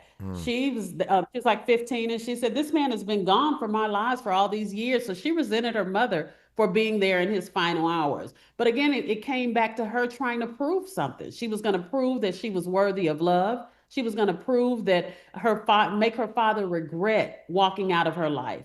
But it really wasn't personal for him, as much as you can say that. Yeah. He just got into this slump and said, I'm failing as a father and a husband. Yeah. If she felt, and I'm not saying she did, you know better than I, if she felt unloved by her father, or not regarded by her father, surely she felt all the love in the world from her mother. Is that fair to say? Absolutely. In fact, too, sometimes she felt her mother's love was smothering. Wow. Wow. Tell me more about that. Smothering in what ways? And that's because her mother really was trying to keep her on the straight and narrow, trying to be a disciplinarian as well as an artist. She had some issues with her extended family because they were all living together, as so many people did in Harlem at the time. And she had an aunt that was resentful of her because this aunt wasn't doing much with her life. It was a younger aunt. And so the aunt treated her really bad. And so she, again, was always trying to prove herself. And so I think that's where a lot of her motivation came from, in that trying to show the world that she was worthy of love, not just from her father, but from her family and from everyone that doubted her. Yep. This book is called With Love from Harlem, a novel of Hazel Scott. We know Hazel Scott connected to Harlem, and yet this story starts in Trinidad, as ReShonda said earlier. I want to circle back to that just for a second. Is there any way that those Trinidadian roots shows up in her character, in her personality, and who she is, in her music? Is Trinidad a character at all in Hazel Scott? I mean, it's clearly a character. Is it a small character, or is the character bigger than I think in terms of her story? It is rooted. She didn't go back a whole lot from Harlem, but she never left her Trinidadian roots. She was very proud of being from Trinidad. So I made sure in the book that I included her going home to play so that you could see that love that she had for this country. Unlike America, Trinidad was a country a place that loved her back. And so in America, she always had that problem of she loved America, but America didn't always love her back. She got that from Trinidad. And it was one of the things that she carried with her. Wow. So we established earlier in this conversation that at 8 years old, she finds her way into Juilliard. And the powers that be said, we can't let an 8-year-old attend Juilliard. But a professor sees her, is impressed with her, and says, I will take her under my wings anyway. Tell me about that story and how that aids and abets her becoming better as a piano player. Because she continued. She wanted, again, to prove I may be even at 8 years old, I may be this young woman, but I can play better than any student in this young child. I can play better than any student in this school. So there were times where the instructor would have to say, Hazel, it's time to go. And Hazel would, let's just a little bit more. Can we just do a little bit more? And that was the drive that she took with everything. She loved her music. She loved what she was doing. And even in high school, she continued. She played in a band with Count Basie, and she had her own band for a while, but she always dealt with outsiders. The girls in the band didn't like her. And so there was always an issue with outsiders receiving Hazel. So that only made her work harder. Yep. You've established this a few times already in this conversation. Let me just ask you a point blank and direct question. Why, and let me start with the early years. We'll get to the later years in a moment here. But in those early years, why was Hazel picked on? Why was she disliked? Is it because she's a girl? Because she's a female? Because she's black? I mean, what am I missing about why she was so picked on and so disliked by certain people in those early years? So if many young Black women can tell you this, sometimes young Black women hate on you because you're talented and you're pretty. Jealousy. And Hazel coming into Harlem, this beautiful fair-skinned girl who was talented, all the adults loved. And so she naturally drew the ire of girls. And it was very disheartening to her because she wanted friends, but it seemed like she was always catching it, if you will. Yeah. How did she navigate being so prodigiously talented, and yet, not so beloved by everybody, including, as you mentioned, other girls who she wanted to befriend, but they weren't feeling it? How did she navigate that? She worked harder. Yeah. She just worked harder. And she put her focus on her work. Yeah. No, I love that. That is the best response, I guess. You keep doing the work, you cannot be denied at some point. So she starts with this professor at Juilliard when she's 8. How long does that relationship go? I'm just trying to get a sense of how long she's been trained on the low, if you will, by a Juilliard professor. So he worked with her for several years, and then her mother really came back in and took over and started trying to get her into various shows. She would have her perform. Like I said, she got her with the Count Basie band. That was her first real debut. But her mother took over after about 2 years, and she just continued to cultivate her. But her mother, again, was working on her on the classics. So her mother was kind of taken aback when she started doing jazz. Yeah. How old is she? We know she's a teenager, but how old is she when she starts hanging out with Count Basie? She was 15. She was 15 the first time she performed with him. Yeah. Tell me about that. How does a 15-year-old, I mean, we know obviously we've already established she's a prodigy. We know that she's a brilliant player, but how does a 15-year-old get with Count Basie? And tell me, actually, I could ask you from the other end, how does Count Basie process letting a 15-year-old in his band? Well, because it's Alma was there. So again, Alma is this musician and she teaches and works with them. So this is family. Right. So, you know, when the kid hangs, the little Michael Jackson hangs around so much, you finally let him perform. And so that's what happened. They couldn't deny it. Yeah. And so then you the adult women in the band, again, now they got an attitude because where's this 15-year-old coming from? Yep. We've been working at this. We're 25.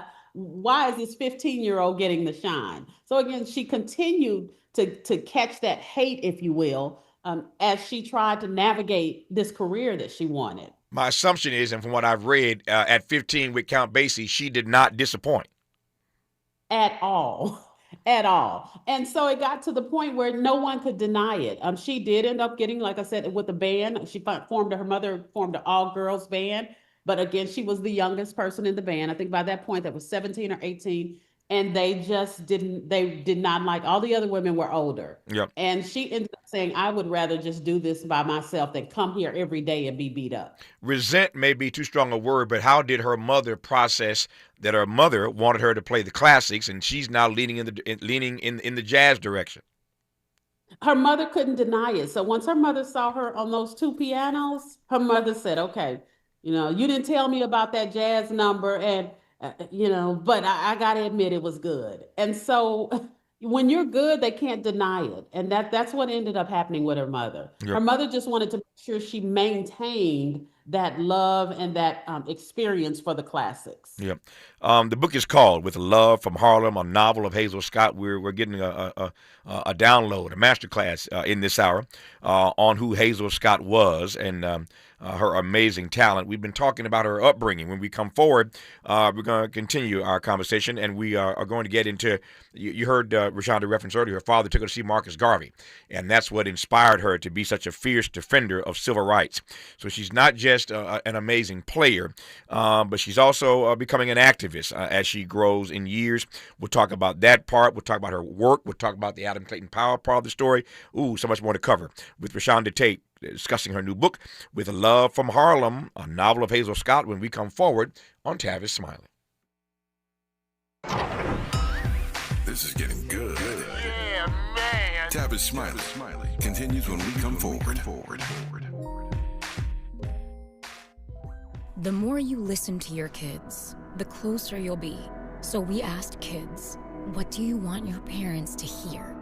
I feel sometimes that I'm not listened to. I would just want you to listen to me more often and evaluate situations with me and lead me towards success. We're not adults, so just be there and listen. I just want someone to yap to. And I just feel like I'll be fine if someone just hears me talk. You're doing a really good job. And I don't think I tell you that enough. And I know sometimes we get into it and it's just hard on both of us, but try to understand me more, and I'll try to do the same. Listening is a form of love. Find resources to help you support your kids and their emotional well-being at sounditouttogether.org. That's sounditouttogether.org. Brought to you by the Ad Council and Pivotal. I I'm Bree Wood with BIN News Now. Black Aurora, Colorado Councilman Rob Andrews won't resign after his DUI arrest, but says accountability must be more than words. While this plays out, I am voluntarily registering for a restorative justice class, working on meeting with MAD, Mothers Against Drug Trafficking, and taking proactive steps to ensure this never happens again. Police say his blood alcohol level was 3 times the legal limit. A friend of singer David is in custody after failing to appear as a witness in the Los Angeles case involving 14-year-old Celeste Rivas Hernandez found dead in the trunk of his Tesla. Neil Langston was arrested in Montana and extradited, while David has not yet been charged. And Summer Walker is heading back on tour. She's launching her Still Finally Over It trilogy tour in May in Toronto, wrapping in London in August. Tickets go on sale January 29th. Get BIN News Now on demand 24/7 on the iHeartRadio app. Think It Up is an initiative to activate student-powered, teacher-led learning projects.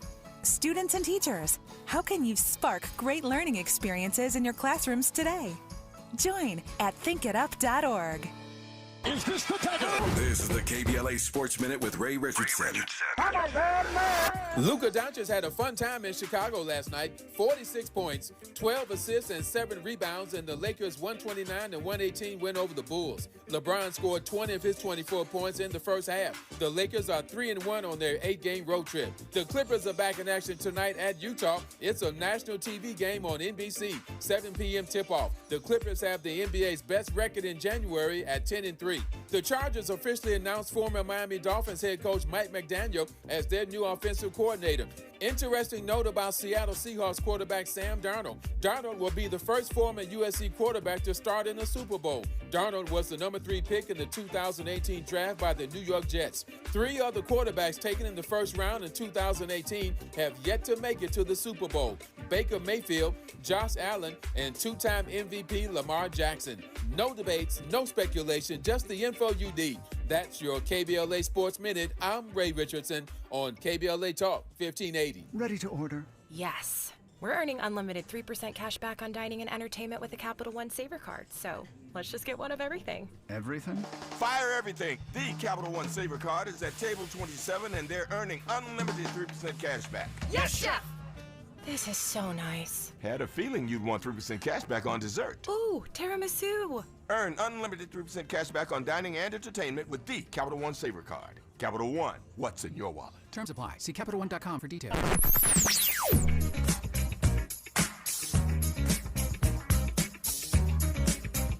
This is KBLA Talk 1580. Talk radio.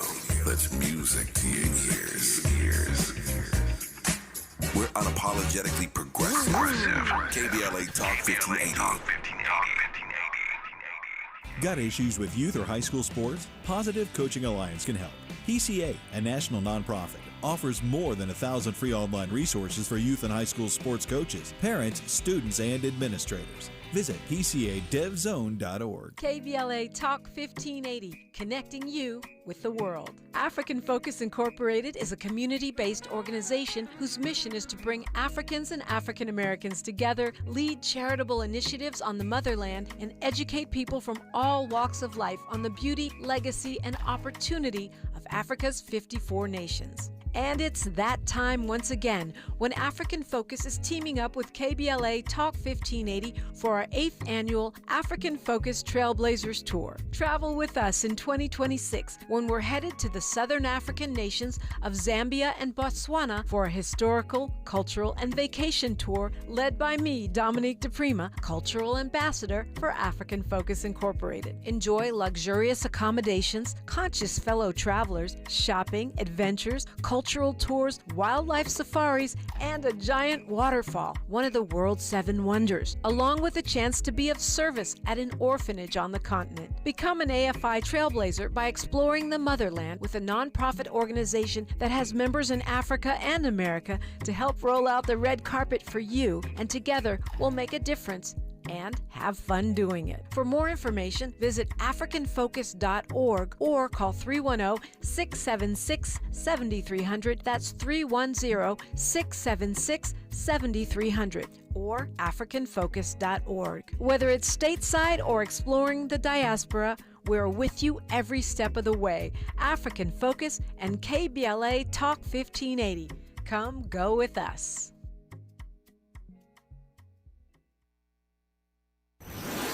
Let's get back to more of this rich dialogue with Tavis Smiley.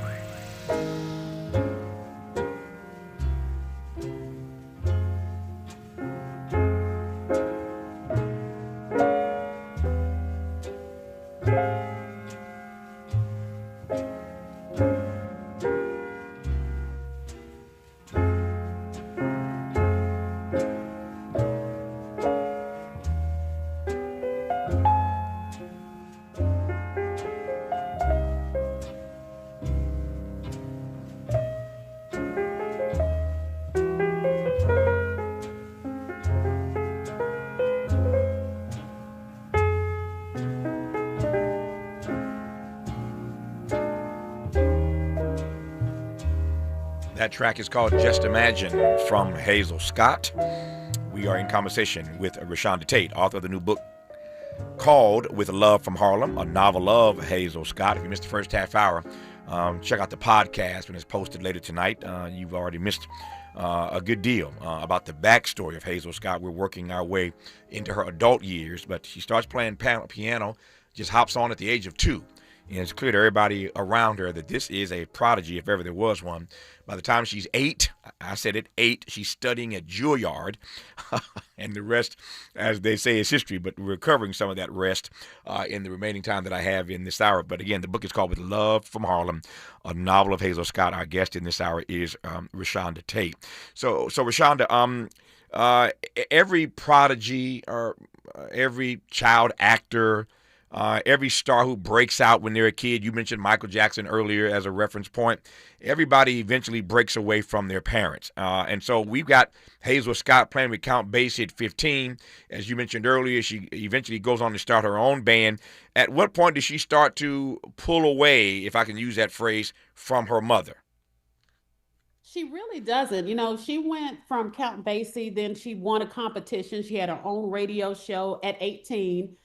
She made her Broadway debut in Sing Out the News, and graduated from high school with honors in the midst of all of this. And she began performing at Cafe Society in 1939. And that's actually where I pick her up in the book. But her mother, she started to pull away a little bit in terms of getting outside help and getting agents and everything. But her mother was still there. Her mother was there until the very end, being a guiding force. Yeah. All right. So take me into Hazel's adulthood. So at 18, she's making debuts on Broadway and everywhere else, and she got her own radio show. Push me into her adulthood now. Yes, that was the part that I just absolutely love, because so she went to 1939 Cafe Society, where Billie Holiday was the standing engagement there. And she wanted to leave early, but she told, she had a contract, and she told Barney Josephson, who owned Cafe Society, I have a woman I want you to let take my place. And he's like, I don't know this Hazel Scott. This is a young woman. I don't know anything about her. No. So Billie was adamant that she wanted him to give Hazel a shot, because she was like a big sister to Hazel Scott, which was another thing I discovered through all of this. And so Billie feigned that sickness. She pretended she was sick and couldn't go on. And so she sent Hazel on in her spot. And Barney hit the roof until Hazel started playing. And once she could play that night, she ended up taking over permanently and became what is known as the darling of Cafe Society. She was the club's new headliner from that night on. She's the headliner at this club, and before you know it, she's a glamorous film star. As you mentioned already, she's already on Broadway. Tell me what that residency, that permanent residency, if you will, does to open her up to other opportunities. So she's discovered while she's playing at Cafe Society, a talent agent secretly records her and takes her playing the piano back to Hollywood. And long story short, she ends up getting a multiple film deal playing herself. Now, this is the 1940s. where we only played maids and servants. Mm-hmm. So she's playing this glamorous woman. She'll play herself or a glamorous piano player in all of these movies. And that was unheard of at the time and very groundbreaking. So that's how she got into the industry, the film industry. Yep. How is she regarded in Hollywood? I mean, the fact that she's in a number of films means that obviously somebody liked her. But was she? I'm asking this in part because up until now, she's run into people that seem to be jealous or not so supportive of her outside of her mother, of course. How is she regarded in Hollywood? She's absolutely adored. And she's adored even more because of the reason that she ends up getting blacklisted in Hollywood. She was in a movie and where she played the people going off to war, and she played a piano player. And the other women, the black women, were seeing their men off to war, and the director wanted to dirty their aprons up. And it seems like a little thing, but Hazel said these are black women that are seeing their men off to war. They would not be wearing dirty aprons. And she stopped production. And the director, the owner of the studio were furious with her, but she refused to come out until they dressed these black women up and made them look nice. Because she was very big on making sure that we were represented well to America. And they ended up caving into her because she refused to acquiesce. She refused to perform, and they ended up caving. But the owner of the studio swore that she would never work in Hollywood again, and she didn't. So now you see the difference between the way she navigated Hollywood and the way Hattie McDaniel navigated Hollywood. If you missed the first half hour, we talked about her prior book called The Queen of Sugar Hill, ReShonda Tate's prior book called The Queen of Sugar Hill about Hattie McDaniel. Hattie had one way of navigating this business in the town where I sit right now. Hazel Scott clearly had another way and ends up being blackballed, and that line can be real in this town. You will never work here again. And that's been said to many people, and sometimes it works, sometimes it doesn't. In Hazel Scott's case, it did work. You will never work in this town again. And as ReShonda said, she did not. Now, when you told that story, my mind went back to what you said earlier about her father taking her to see Marcus Garvey. We know that those of us who know anything about Hazel Scott know that she was a fierce advocate of civil rights. Connect her dad taking her to see Marcus Garvey to the way Hazel starts to show up, not just in that scene, not in just that story you told, but in other ways where she's a fierce defender and fighter for the rights of black people. She was mesmerized watching Marcus Garvey speak. Just his passion for his people, his passion for doing what was right, and that stayed with her. And her father would talk to her about that, about her responsibility to others. And that is something that Hazel carried with her through and through. She always wanted to make sure that she was standing up for others. Even when she was fighting when it wasn't kosher to do so, when she was demanding that her pay equal that of her white counterparts. Now, again, we're talking 1940s. Nobody does that. But she stood up to the studio's demands. And here's the thing, they caved to her. Right. They caved to her in some of those instances, and yet it's clear that she had to fight, no surprise here, had to fight sexism and patriarchy all the way through.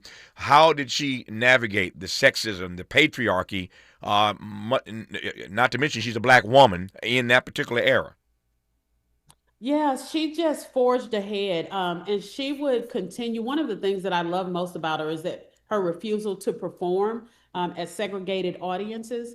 And the fact that here was this woman, one, and a black woman, two, making these demands, the producers that would bring her in would be furious, and they would think the audacity of you to tell me you're not going to go out. She went to the University of Texas at Austin, and it was in her contract, but because she was a woman, they ignored the contract, and they had those audiences segregated. So Hazel gets to a packed audience at the University of Texas and says, "I'm not going out there." And so you can imagine these Texans, like, who are you talking to? You going out there and performing? We're paying you well. And she refused to go. They called the Texas Rangers on her, which is our military. They called the Texas Rangers to escort her out of Texas. But she walked out with her head held high and with her money in tow. And didn't play. Did not play at all. There you go. Got her money, didn't play, but got escorted out of Texas. That ain't the worst way to leave Texas. At least she left with her money. Run me my coins. I ain't mad at Hazel Scott. When we come forward, I can't do justice to this book, this novel, in an hour. It's called With Love from Harlem, a novel of Hazel Scott, but we ain't going to wrap this conversation without talking about Adam Clayton Powell Jr. We're going to get to that part of the story when we come forward on Tavis Smiley. Generous listening. Charitable listening. It's why everybody wants to talk to Tavis. The conversation continues when we come forward. And we're live here outside the Perez family home, just waiting for the... And there they go. Almost on time this morning. Mom is coming out the front door strong with a double-arm kid carry. Looks like Dad has the bags. Daughter is bringing up the rear. Oh, but the diaper bag wasn't closed. Diapers and toys are everywhere. Ooh, but Mom has just nailed the perfect car seat buckle for the toddler. And now the eldest daughter, who looks to be about 9 or 10, has secured herself in the booster seat. Dad zips the bag closed, and they're off. But looks like Mom doesn't realize her coffee cup is still on the roof of the car. And there it goes. Oh, that's a shame. That mug was a fam favorite. Don't sweat the small stuff. Just nail the big stuff, like making sure your kids are buckled correctly in the right seat for their age and size. Learn more at nhtsa.gov/the right seat. Visit nhtsa.gov/the right seat. Brought to you by NHTSA and the Ad Council. Hey, KBLA delegation, you know what's better than laughing? Laughing while celebrating the legends who made us laugh in the first place. KBLA Talk 1580 is proud to present our annual Black History Month luncheon. And this year, we're honoring comedy greats, trailblazers who broke barriers, and funny bones at the same time. You had to grow up early when we was growing up because your parents were seen to the store to buy. You was too young to buy. I want you to go to the store, get me a fifth of gin and a pack of cigarettes. Mama, I'm 2. They ain't gonna let me have that. Here, take this note. You be a little boy walking down the street with liquor and cigarettes. And your neighbors be going, that's a good little boy right there. We need a little levity right about now. So we're rolling out the red carpet for comedy royalty. D.L. Hughley, Melanie Camacho, Earthquake, Lunel, Dion Cole, Martin Lawrence, and a surprise guest appearance. It's going up Thursday, February 26th in downtown LA at the Grammy Museum. An unforgettable afternoon of stories, celebration, and yes, plenty of laughs, because let's be real, these legends don't just tell jokes. They have changed the game, opened doors, and made history while making us smile. You gotta go to child support court. You gotta get there real early in the morning. You see brothers going into court. You see them come out 3 hours later. I can't pay this. Let me talk to you, baby. Please, let me talk to the witness, Sean. Let me talk to the witness. Brother be working for 3 weeks, get his check is $43. This year, for the first time ever, we have set aside a limited number of individual tickets for the luncheon. They are going to go fast, and when they're gone, they're gone. So, if you want a single ticket, or if your company or organization wants to sponsor a table, move swiftly and get to KBLA1580.com right now. All these comedy giants in one room, on one stage, at the same time? Stop it! This event is going to sell out quicker than right now, and sooner than at once. KBLA Talk 1580's annual Black History Month luncheon, Thursday, February 26th at the Grammy Museum. It's gonna be legendary, just like them. What's up? What's up? What's up? You got to laugh the pain away.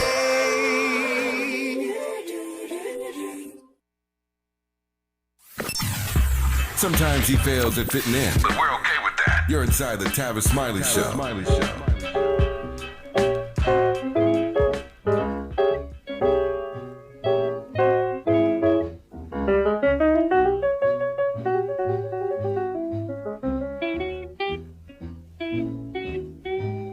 Love me or leave me, let me be lonely. You won't believe me, but I love you only. I'd rather be lonely than happy with somebody else. It's called Love Me or Leave Me by Hazel Scott. The book is called With Love from Harlem, a novel of Hazel Scott. The author of the book is with us in this hour, ReShonda Tate. There are some major iconic figures who appear in this book. Billie Holiday, we discussed earlier, Langston Hughes, James Baldwin, and then there's Adam Clayton Powell Jr. That's all I'm going to say, ReShonda. Take it away. I wrestled with this because, like you, I was a fan of Adam Clayton Powell Jr. I'd heard some of the not so pleasant things about his past, but I really celebrated all that he had done for the Black community. And I was raised in the Black community with my mom that would say, nobody better not saying anything bad about Barack Obama and Tyler Perry because they don't like us talking bad about our Black folks. So I wrestled with talking about some of the not so pleasant parts. But what I discovered, one, if you're gonna tell a story, tell it all, and that he's a man at the end of the day. He was raw and relatable. But what I discovered was Adam was a man of deep faith and service, but he also enjoyed the finer things. He loved the people of Harlem collectively, but as the king of Harlem, he often struggled to prioritize the individuals closest to him. And when he and Hazel got together, they had a battlefield of ego. Both were figures of immense ego and ambition. Adam was used to being the brightest light in any room, but Hazel was an international star in her own right. So it became a clash of two suns. When Adam, he supported her when it enhanced their collective image, but friction rose the moment her independence challenged his influence. And, I didn't like that he wasn't as supportive as I would have liked him to be. But there are a lot of men today that are still like that. And so we have to think about the time they were in, because we had that sexism thing going on. So when they married, Adam was like, yes, you were a star, but now you're my wife. So you have to take a back seat to me. And Hazel tried for a minute, but she wasn't a backseat type of woman. I'm laughing because that's putting it mildly. So when we come forward in our remaining moments with ReShonda Tate, the obvious question is, what happened when Hazel made it clear to Adam that she was not a backseat kind of woman? That's the exit question for ReShonda Tate, discussing her new book, With Love from Harlem, a novel. You're listening to Tavis Smiley. Why does Tavis say, when we come forward? Because he's not going back. And you don't have to go back either. Forward ever, backward never. More of Tavis Smiley when we come forward. You can't escape a traffic jam. Know what else you can't escape? Seasonal allergies. And you might think you can avoid that coffee stain until... Oh, really? You can't escape a lot of things in life, but you can escape prediabetes. Prediabetes captures 1 in 3 adults. There are usually no signs of prediabetes. In fact, most people don't even know they have it. But with early diagnosis, you can change the outcome and prevent or delay type 2 diabetes. Take action by taking the 1-minute risk test at doihaveprediabetes.org. You might not be able to escape having this song stuck in your head, but you can escape prediabetes. Go to doihaveprediabetes.org today. Brought to you by the Ad Council and the Centers for Disease Control and Prevention. KBLA Talk 1580. We've got a lot to talk about. Imagine a Los Angeles where everyone can thrive, where communities have access to the resources they need to succeed. That's the vision of Detours Mentoring Group, Inc. They're dedicated to improving life in LA County by providing educational support, employment assistance, and spaces for community engagement. By 2050, they want LA to be the best place to connect, create, learn, live, and play. They're working toward an education system that's well-resourced and culturally responsive, becoming a hub for artists and innovators, and making sure everyone has access to healthy food, quality healthcare, and safe housing. It's about building a future where we all have the chance to succeed. We invite you to learn more about their mission and get involved with Detours Mentoring Group, Inc. This is a community call to action from KBLA Talk 1580. KBLA Talk 1580. We've got a lot to talk about. KBLA Talk 1580 reminds you that we keep us safe. Every girl deserves a chance to shine. That's the belief behind Forgiving for Living, Inc. Since 1999, this organization has been empowering at-risk girls ages 13 to 18, helping them overcome behavioral and mental health challenges. Founder Wendy Gladney's personal journey inspired the mission to give girls hope and purpose through the power of forgiveness. Through their ambassador program, workshops, and annual conference, Forgiving for Living has touched over 3,000 young lives, providing mentoring, life skills, training, and tools for building self-esteem and confidence. You can make a difference. Visit forgivingforliving.org to donate, volunteer, become a mentor, or find help for a young girl in need. Forgiving for Living, Inc., building brighter futures for young girls. Visit forgivingforliving.org today. This is a community call to action from KBLA Talk 1580.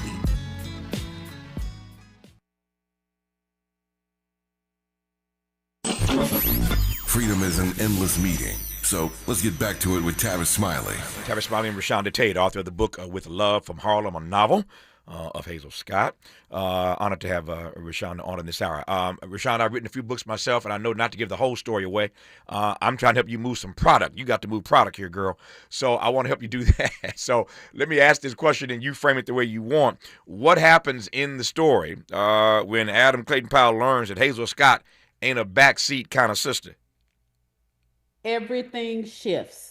When Hazel does that, she stops shrinking herself to make his ambition better. She refuses to dim her brilliance for the sake of his comfort or his career. Basically, she chooses herself. And in doing so, she disrupts the balance of power in their marriage. Yeah. When she meets Adam Clayton Powell Jr., he's married. He's the pastor of Abyssinian Baptist Church, still standing all these years later, of course, in Harlem. How do they navigate that publicly? She's Hazel Scott. He's Adam Clayton Powell Jr. They can't hide when they're out together, but he's married. He's married, and she fought it. She fought it for a minute. And honestly, when I started writing, and I was like, come on, Hazel. But then I remembered I was 22 once too. And I can't judge anybody over anything they're doing at 22. I love and that. so Hazel fought it, but this is a 6'4", powerful, good-looking man, and he wore down. The problem is when you are somebody's mistress and you marry him, the mistress spot is now open. Yeah. Wow. Ouch. Ouch. So she had to deal with how she got him was how she lost him. I hear you loud and clear. There's a lot in this novel. There's a lot in it. It's called With Love from Harlem. I was always struck, and your book gave me a different way a different lens through which to see this. But I was always struck by the fact that, again, she's only 22, and that's probably the outlier, right? The outlying fact is that she was just 22, but she was such a star in her own right. I could never process how at that age you could allow yourself to be in a space with anybody where your light gets dimmed. But to your point, she came to herself at some point. She came to herself. She did. And told Adam. Did. Yeah. Remember the 1940s? Yeah. She couldn't even have her own bank account. So it was a different time. Yeah. It was a different time, and it's an amazing story of going back in time. To learn more about the life and the legacy of the brilliant artist, Hazel Scott. Again, the book is called With Love from Harlem, a novel. It is the story, again, of Hazel Scott. I mentioned a few times already. In case you've just tuned in a few moments ago, her prior book was about Hattie. She's written a whole bunch of books, like 50. But the most recent book was the book about Hattie McDaniel. It's called The Queen of Sugar Hill. So I'm recommending two books to you. The Queen of Sugar Hill, about Hattie McDaniel, and the new one, With Love from Harlem, a novel about Hazel Scott. ReShonda, I've enjoyed this immensely.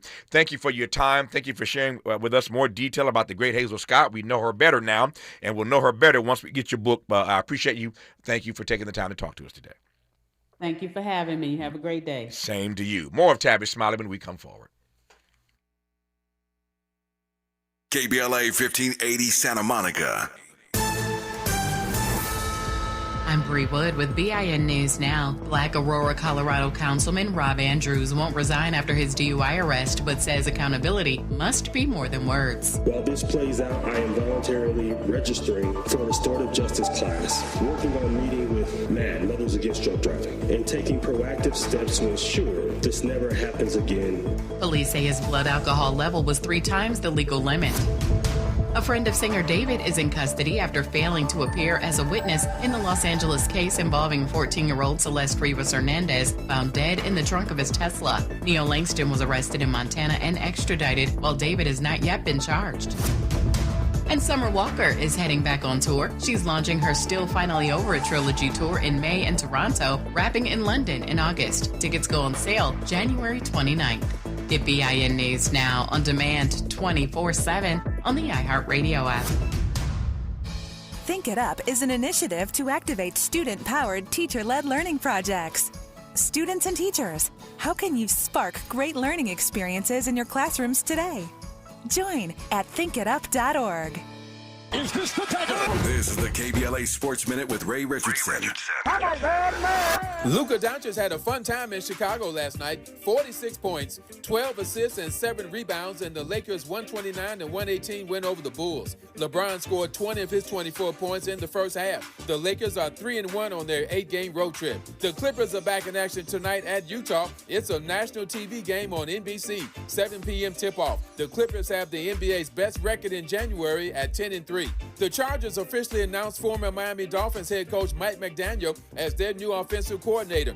Interesting note about Seattle Seahawks quarterback Sam Darnold. Darnold will be the first former USC quarterback to start in the Super Bowl. Darnold was the number 3 pick in the 2018 draft by the New York Jets. 3 other quarterbacks taken in the first round in 2018 have yet to make it to the Super Bowl.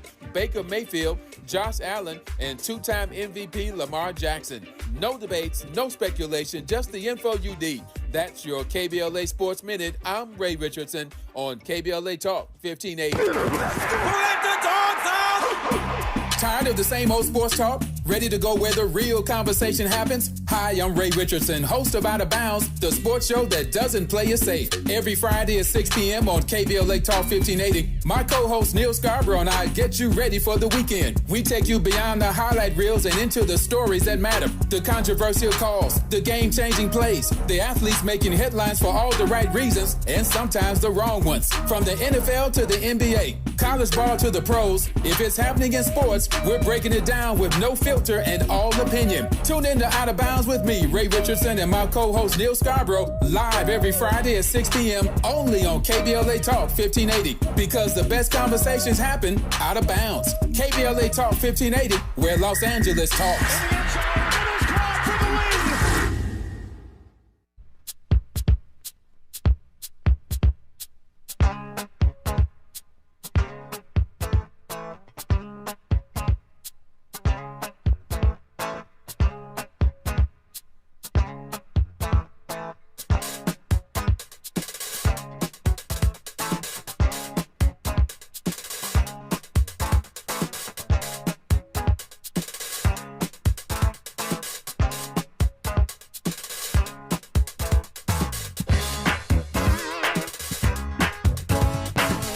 I'm Tavis, Smiley. Glad to have you with us in this hour of our program. As promised, a conversation about the untold story of the black patriots, from soldiers in combat to peace protesters who ended the Vietnam War and defended the soul of American democracy as the civil rights movement blazed through America. Dartmouth professor Matthew Delmont's latest text is titled Until the Last Gun is Silent, A Story of Patriotism, the Vietnam War, and the Fight to Save America's Soul. I'm delighted to have him on this program. When you get this book, and it's a gorgeous cover, there are a number of photos on the cover that stand out. I'll let him walk us through the photos on the cover, but there are 4. There's a photo of American soldiers fighting in the jungles of Vietnam. There is a photo of Coretta Scott King. There is a photo of protesters here in America protesting the Vietnam War. And there is a photo of a man named Dwight H. Johnson. I'll let Professor Delmont explain why these 4 photos made the cover of this book, Until the Last Gun is Silent, A Story of Patriotism, the Vietnam War, and the Fight to Save America's Soul. Before I do any of that, as it relates to this picture of Dwight H. Johnson, take a listen to the remarks of President Lyndon Baines Johnson at the Medal of Honor ceremony for Dwight H. Johnson. Ladies and gentlemen, the President of the United States of America.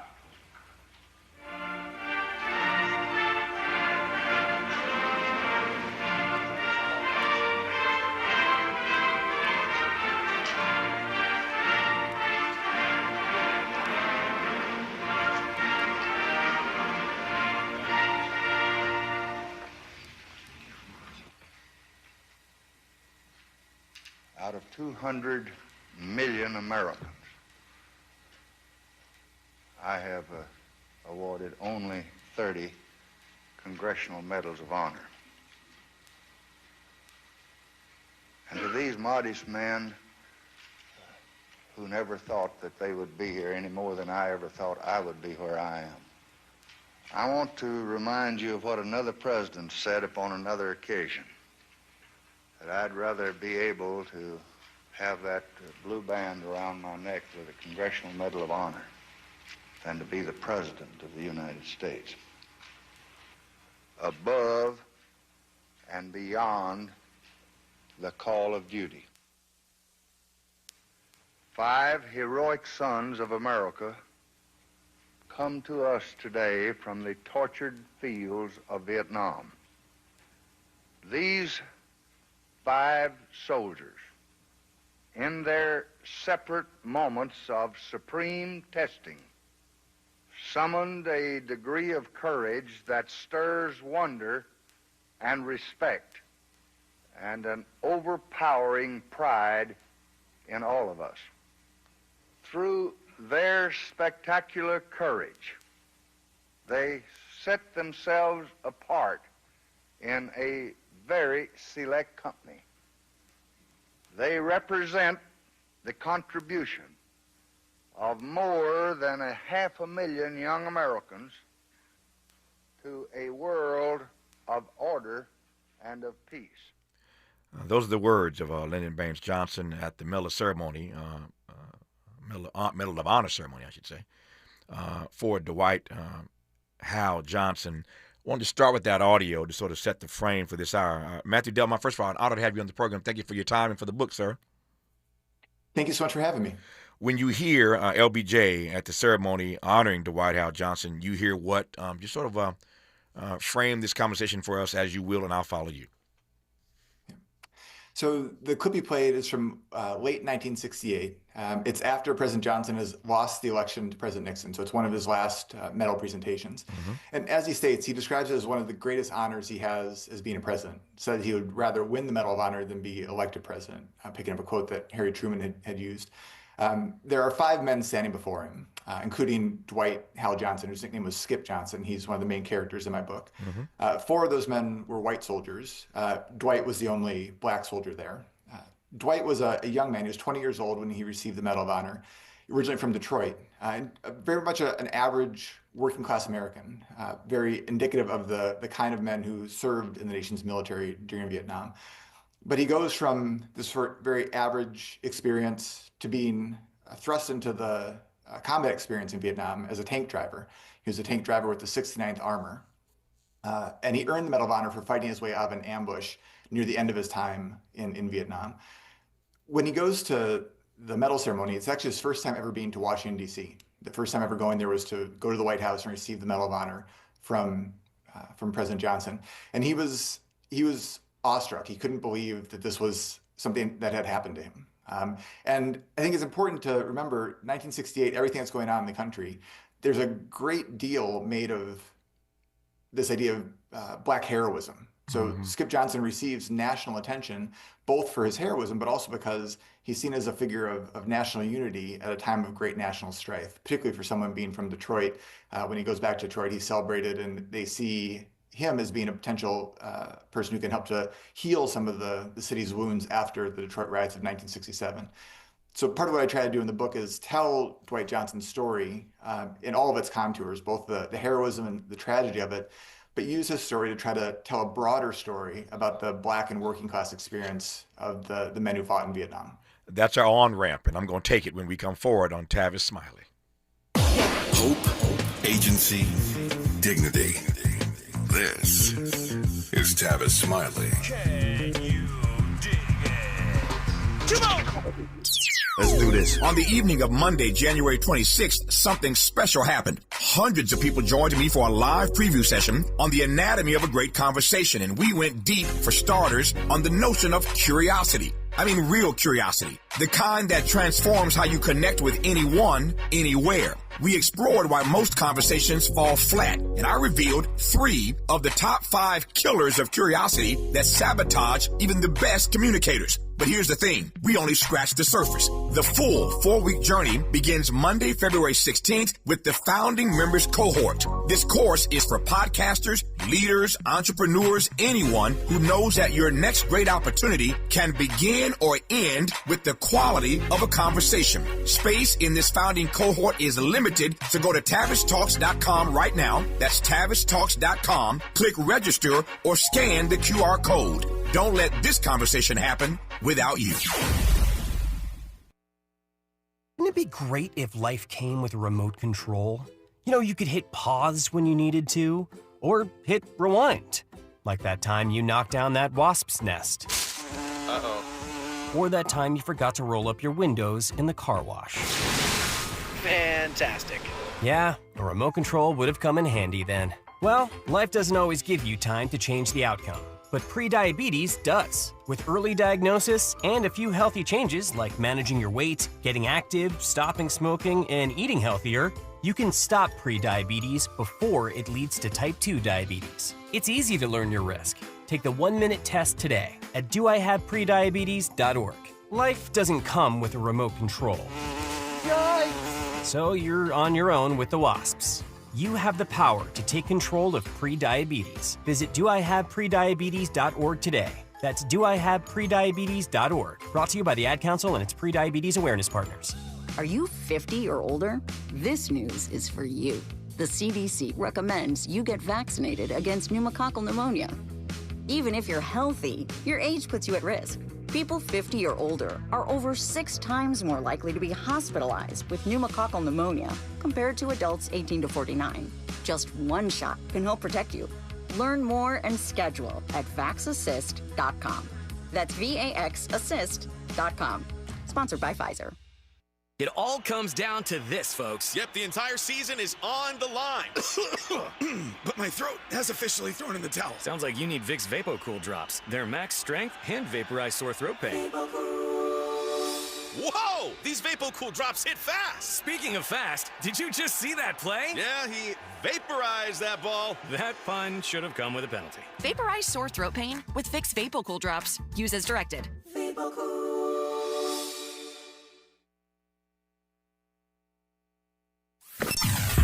Sometimes he fails at fitting in, but we're okay with that. You're inside the Tavis Smiley Show. You are indeed with Dartmouth Professor Matthew Delmont. His new book is called Until the Last Gun is Silent, the Story of Patriotism, the Vietnam War, and the Fight to Save America's Soul. We've been talking on this program today and have been for the last few days, given all the drama in Minneapolis, that protest is a vitally important part of patriotism. Protest is a vitally important part of patriotism. We were talking the other day on this program, who was I quoting? Frederick Douglass, who said that a true patriot is one who does not forgive or excuse its country's, its nation's sins. And so, to my mind, again, protest is a vitally important piece of patriotism. Then you get at that in the book written by Matthew Delmont. So, Matthew, Professor Delmont, I said earlier that there are 4 photos on the cover of this book, and I wonder if you might just walk us through how these 4 photos tell the story that's in the text, and then we'll jump straight away inside the text. Absolutely. So if you're looking at the cover, the top left is a picture of a Black soldier in combat. So that's meant to signify the really important combat role that Black troops played in the Vietnam War. Part of what changes between World War II, which was the subject of my last book, in Vietnam, is that more African Americans had the opportunity to participate in combat. It's something that Black Americans had fought for, the opportunity to have a wider and larger role in the U.S. military. So it's part of what happens in Vietnam. In the top right, one of the main characters in the book is Coretta Scott King. I think she's a name that is familiar to all your listeners, but part of what the book shows is that she was an incredibly important anti-war activist, one of the most important activists against the Vietnam War. She helped to push Martin Luther King Jr. to make the stand that he did. She was fighting for peace and against the war from the early 1960s all the way into the 1970s. And so I really try to elevate her story and her voice as one of the key figures of that era. The bottom right corner is a African-American veteran in protest, and that's meant to signify that the war didn't end when the military battles ended, but for veterans, particularly for Black veterans, they had to continue to fight for benefits and fight to be actually taken care of here in the United States. And then the bottom left is the person we started out talking about, Dwight Skip Johnson, a Black man from Detroit who was a tank driver who earned the Medal of Honor and came back to the U.S. and had a very challenging experience dealing with PTSD. And so the two main characters in the book are Coretta Scott King and Dwight Skip Johnson, and try to use their stories to tell a broader story about what the Vietnam War meant for America, emphasizing, as you're just saying, the themes of patriotism and dissent. Yep. We'll go inside those two stories of Mr. Johnson and Coretta Scott King as we move through this hour. Let me just ask you a broad question, and we will narrow our way through this hour. So what is it about this particular era, particularly as it relates to African Americans and patriotism and the Vietnam War and the fight to save America's soul, as your subtitle suggests? What is it about this particular era that we have gotten wrong, never understood, conflated? You tell me, but what is it about this era that you want, first and foremost, us to wrestle with? I want us to think harder about the opportunities and challenges that activists were presented with in terms of trying to bring together the civil rights movement and the peace movement. I think those were the two big activist movements of the era. And it was a real challenge to try to find bridges to connect those.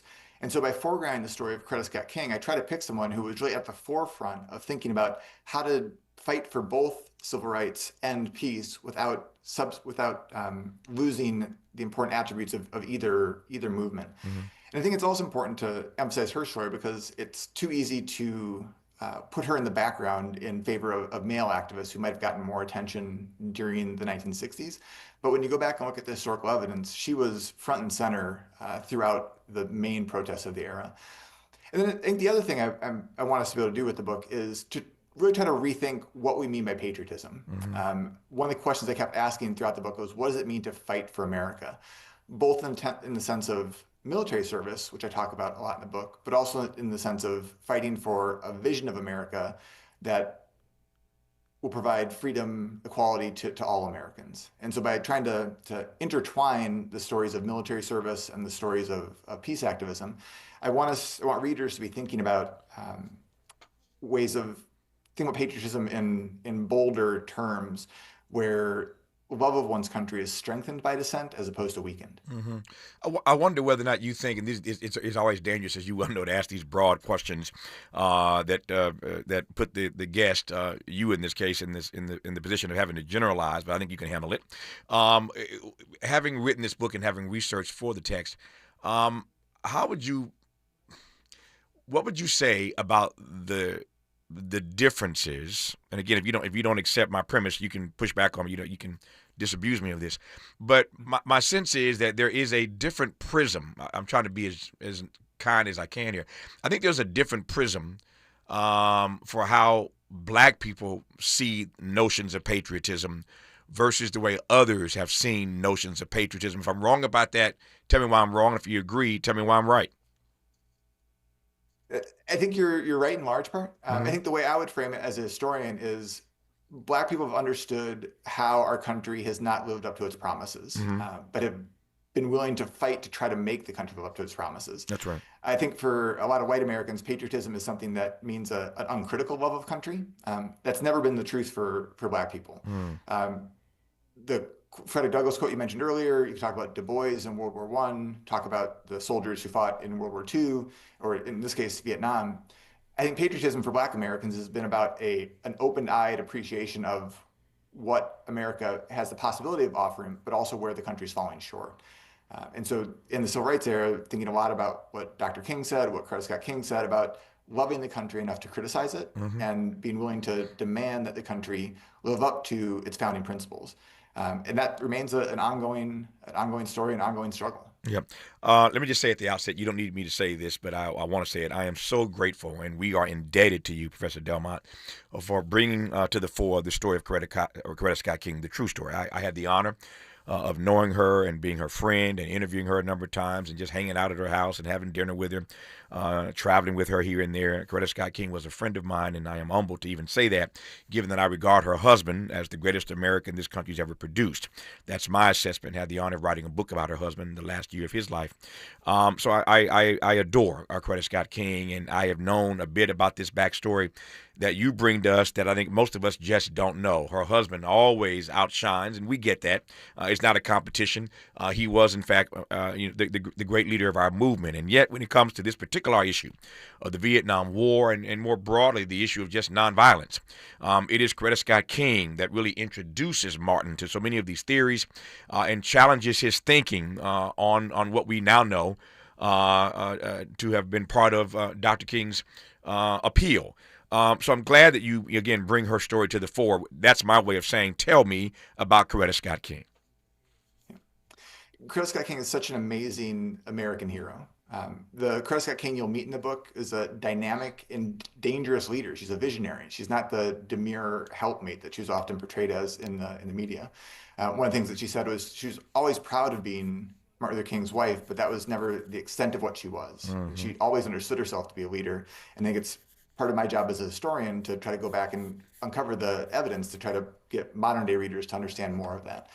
So part of what I described in the book is that she became a student activist when she was at Antioch College in Ohio. She had the opportunity to meet Bayard Rustin, the famous civil rights activist, as early as 8th grade. So her eyes were constantly being opened to the possibilities of pacifism and what activism could be. She joined the local college chapter of the NAACP when she was in college. And then one of her first kind of organized political moments was she went to the Progressive Party political convention in 1948 that had a range of really dynamic, including some radical speakers, a lot of leading Black political speakers of the era. It's one of the first times she had the opportunity to meet Paul Robeson, the famous singer and activist and actor, the multi-talented person. She described Paul Robeson as being her role model from that point forward, because Coretta Scott King was a singer. And so she would use her singing abilities to help hold fundraising concerts for the movement. But she modeled those performances after Paul Robeson, where he would sing, but then also intersperse political speeches in the middle of his performances. So she always saw him as being a real role model. She was a dedicated pacifist and a real forward-thinking activist when she met Martin in 1952 in Boston. And then when they were married the next year. And he said that as much as anyone else. When you go back and look at his writings, he always paid compliments to Coretta and how he learned a lot from her throughout the course of their relationship. It's part of why they fell in love, is that he was challenged by her. In some ways, she was even kind of more forward-looking and more mature when they first met. To kind of fast forward through some of her high points, she hoped to be a founding supporter of the National Committee for Sane Nuclear Policy in 1957. So she was among the first in that Cold War era to be pushing back against the U.S. Starting to develop nuclear weapons. She joined a group called Women Strike for Peace in 1962. As part of that, she traveled to Geneva to organize with other women to call for the UN to develop a policy against nuclear weapons. And then, as I detail in the book, from 1965 till the end of the war, she becomes one of the most vocal critics of the Vietnam War. She's willing to call out President Johnson, President Nixon. She's being trailed by the FBI. There's a file on her. And so she takes on a very frontline role at great personal danger to herself in a way that I don't think most historians and most contemporary Americans have fully appreciated.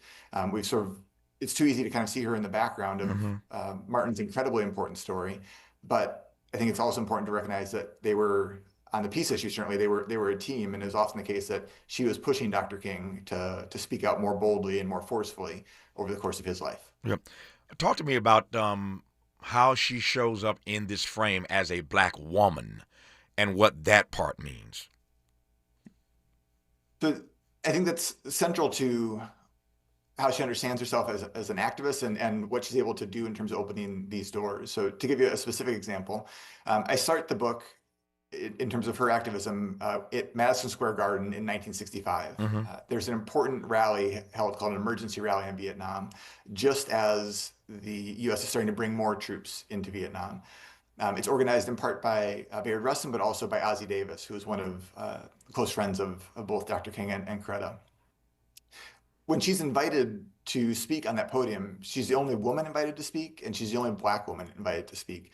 And that was often the case. She was one of the only people to have that podium with her background, and she took that as a responsibility. And I think part of what was important about what she brought to it was that she always understood her critique of the Vietnam War to be multifaceted.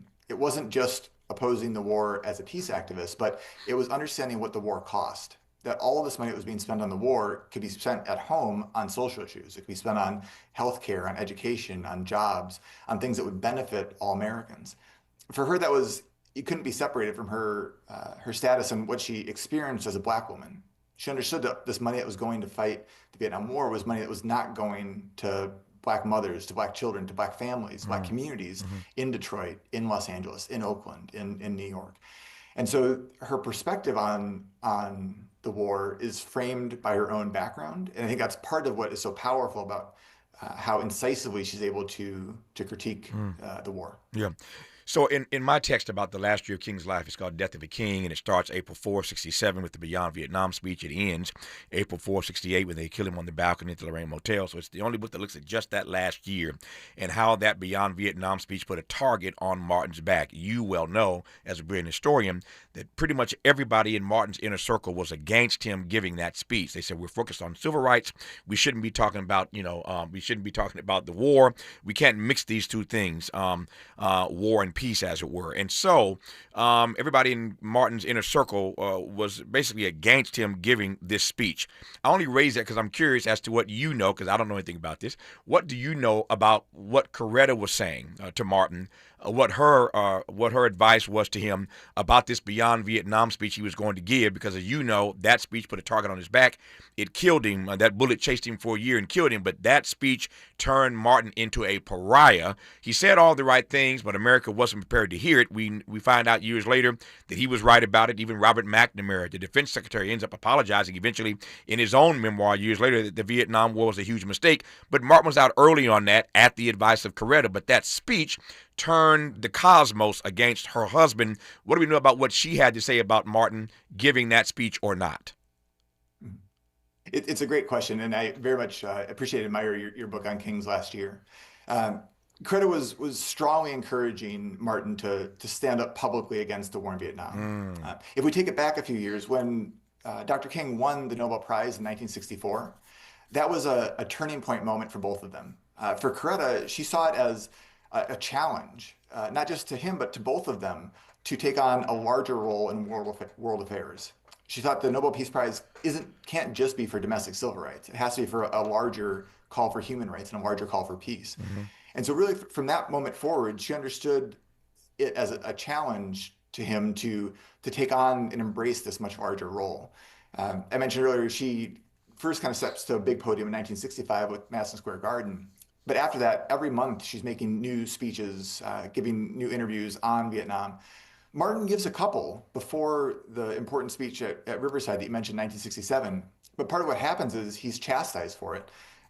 Senator Thomas Dodd from Connecticut, who had been a supporter of Dr. King's, when Dr. King says something in late 65 where he criticizes the war and says it's a misbegotten policy, Senator Dodd essentially tells him to stay in his lane. He goes to the New York Times, goes to other major publications and says, Dr. King has no credentials to be able to speak on foreign policy. He's a civil rights activist. What does he know about foreign policy? That forces soul searching on Dr. King's part. It really constrains what he says for the next year and a half. And so it's not until Riverside in 1967 that he finally speaks out. But in those months, every day, Martin and Coretta are talking about world affairs. He knows that she's giving these speeches. So I think she consistently is nudging him, pushing him, encouraging him to stand up with her and speak out against it.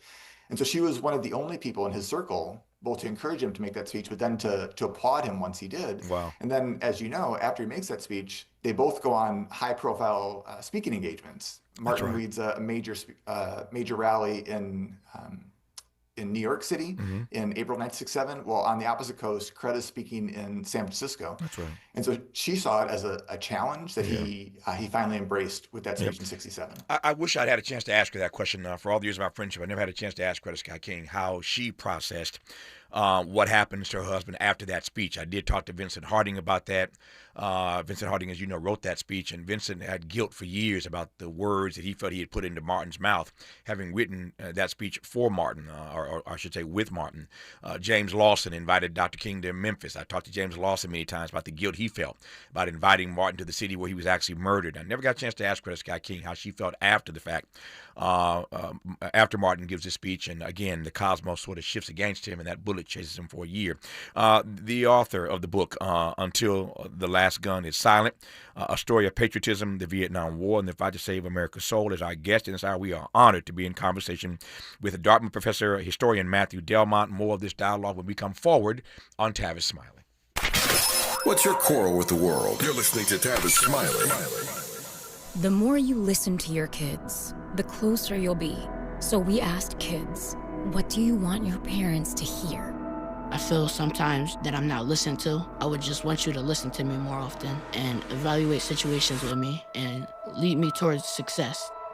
We're not adults, so just be there and listen. I just want someone to yap to. And I just feel like I'll be fine if someone just hears me talk and talk and talk and talk and talk and talk and talk. You're doing a really good job. And I don't think I tell you that enough. And I know sometimes we get into it and it's just hard on both of us. But, try to understand me more, and I'll try to do the same. Listening is a form of love. Find resources to help you support your kids and their emotional well-being at sounditouttogether.org. That's sounditouttogether.org. Brought to you by the Ad Council and Pivotal. I'm Bree Wood with BIN News Now. Black Aurora, Colorado Councilman Rob Andrews won't resign after his DUI arrest, but says accountability must be more than words. While this plays out, I am voluntarily registering for a restorative justice class, working on meeting with MAD, Mothers Against Drunk Driving, and taking proactive steps to ensure this never happens again. Police say his blood alcohol level was 3 times the legal limit. A friend of singer David is in custody after failing to appear as a witness in the Los Angeles case involving 14-year-old Celeste Rivas Hernandez, found dead in the trunk of his Tesla. Neil Langston was arrested in Montana and extradited, while David has not yet been charged. And Summer Walker is heading back on tour. She's launching her Still Finally Over It trilogy tour in May in Toronto, wrapping in London in August. Tickets go on sale January 29th. Get BIN News Now on demand 24/7 on the iHeartRadio app. Think It Up is an initiative to activate student-powered, teacher-led learning projects. Students and teachers, how can you spark great learning experiences in your classrooms today? Join at thinkitup.org. Is this the time? This is the KBLA Sports Minute with Ray Richardson.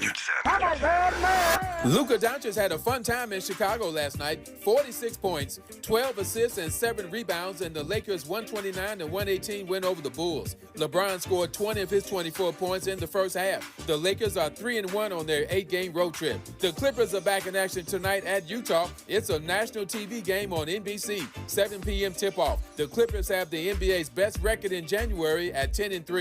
The Chargers officially announced former Miami Dolphins head coach Mike McDaniel as their new offensive coordinator. Interesting note about Seattle Seahawks quarterback Sam Darnold. Darnold will be the first former USC quarterback to start in the Super Bowl. Darnold was the number 3 pick in the 2018 draft by the New York Jets. 3 other quarterbacks taken in the first round in 2018 have yet to make it to the Super Bowl. Baker Mayfield, Josh Allen, and 2-time MVP Lamar Jackson. No debates, no speculation, just the info you need. That's your KBLA Sports Minute. I'm Ray Richardson on KBLA Talk 1580. KBLA Talk 1580. We've got a lot to talk about. KBLA Talk 1580, connecting you with services and solutions. The Autopsy Initiative provides a second autopsy free of charge for victims' families who have lost their loved ones due to a police-related death. The services offered through the initiative include the completion of a second autopsy, disclosure of preliminary findings, and a final autopsy report. A police-related death is when an individual is harmed by police officers using deadly force, which results in an individual's death. Police-related death includes in-custody deaths, including those that arise during contact with law enforcement officers during arrest, pursuit, booking, transport, or incarceration. The Autopsy Initiative has a team of board-certified pathologists on call. An autopsy request may be completed by anyone with a close relationship with the victim, which may include the victim's spouse, partner, relative, close friend, or lawyer. To request a free second autopsy for a victim of police violence, please visit knowyourrightscamp.com. That's knowyourrightscamp.com. Then click on Autopsy, then click on Request. At KBLA, we believe in justice for victims of police violence. We say their names, and we don't black down. This is a community call to action from KBLA Talk 1580. KBLA Talk 1580, connecting you with the world. African Focus Incorporated is a community-based organization whose mission is to bring Africans and African Americans together, lead charitable initiatives on the motherland, and educate people from all walks of life on the beauty, legacy, and opportunity of Africa's 54 nations. And it's that time once again when African Focus is teaming up with KBLA Talk 1580 for our 8th annual African Focus Trailblazers Tour. Travel with us in 2026 when we're headed to the southern African nations of Zambia and Botswana for a historical, cultural, and vacation tour led by me, Dominique DePrima, Cultural Ambassador for African Focus Incorporated. Enjoy luxurious accommodations, conscious fellow travelers, shopping, adventures, cultural tours, wildlife safaris, and a giant waterfall, one of the world's 7 wonders, along with a chance to be of service at an orphanage on the continent. Become an AFI trailblazer by exploring the motherland with a nonprofit organization that has members in Africa and America to help roll out the red carpet for you, and together we'll make a difference and have fun doing it. For more information, visit africanfocus.org or call 310-676-7300. That's 310-676-7300 or africanfocus.org. Whether it's stateside or exploring the diaspora, we're with you every step of the way. African Focus and KBLA Talk 1580. Come go with us. He's a paradigm pioneer and the top-rated African-American talk show host in the nation, according to Talkers Magazine. You're tapped in with Tavis Smiley right now.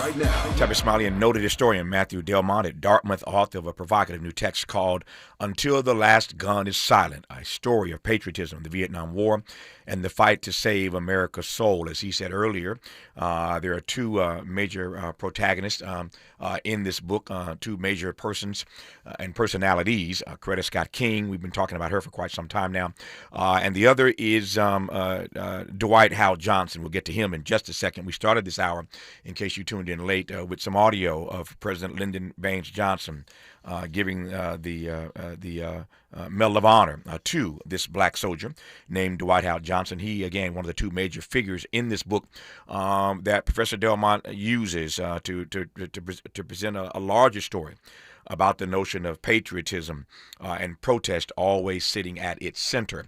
Again, the book is called Until the Last Gun is Silent, a story of patriotism, the Vietnam War, and the fight to save America's soul. If you missed the first half hour, as I often say, you missed a good one. Check out the podcast of this conversation when it's posted later tonight. You want to hear him download on Coretta Scott King. It's a way of seeing Coretta in a way you've never seen her before, a way I've never seen her before. And so he has finally brought to the fore the role she really played as an activist, an anti-war activist, and the ways in which she impacted and leaned on her husband, quite frankly, on issues of war and peace and nonviolence. It's Coretta that ushers Martin into that space, but she's finally getting her, I think, her respect and her due in this book, Until the Last Gun is Silent, courtesy of the work and the research of Professor Matthew Delmont. One quick question on that before I push forward and let you tell the story of the other major figure in this text, again, Dwight Howell Johnson.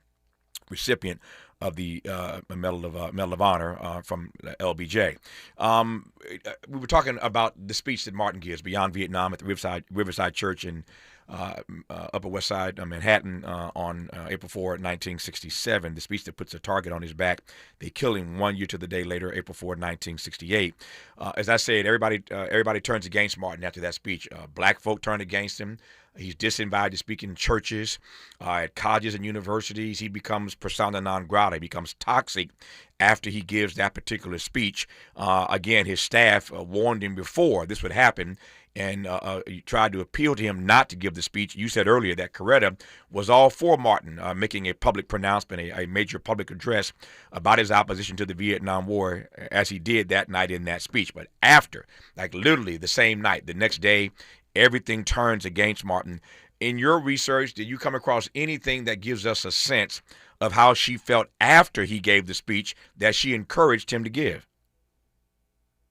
I did. What she said when she found was that she was disappointed in the outpouring of hostility that he got. She wasn't surprised by it necessarily, but she was disappointed by it, particularly from people who she would have considered as friends and allies. So, and those were the other major civil rights leaders who just saw the Vietnam issue as being too controversial, too toxic for what they were trying to do at home.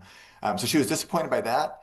But more than anything, she was relieved and proud that Martin had finally spoken out, because she understood that's what he felt privately. Right? They talked about this across the dinner table. This was something that was always on their minds.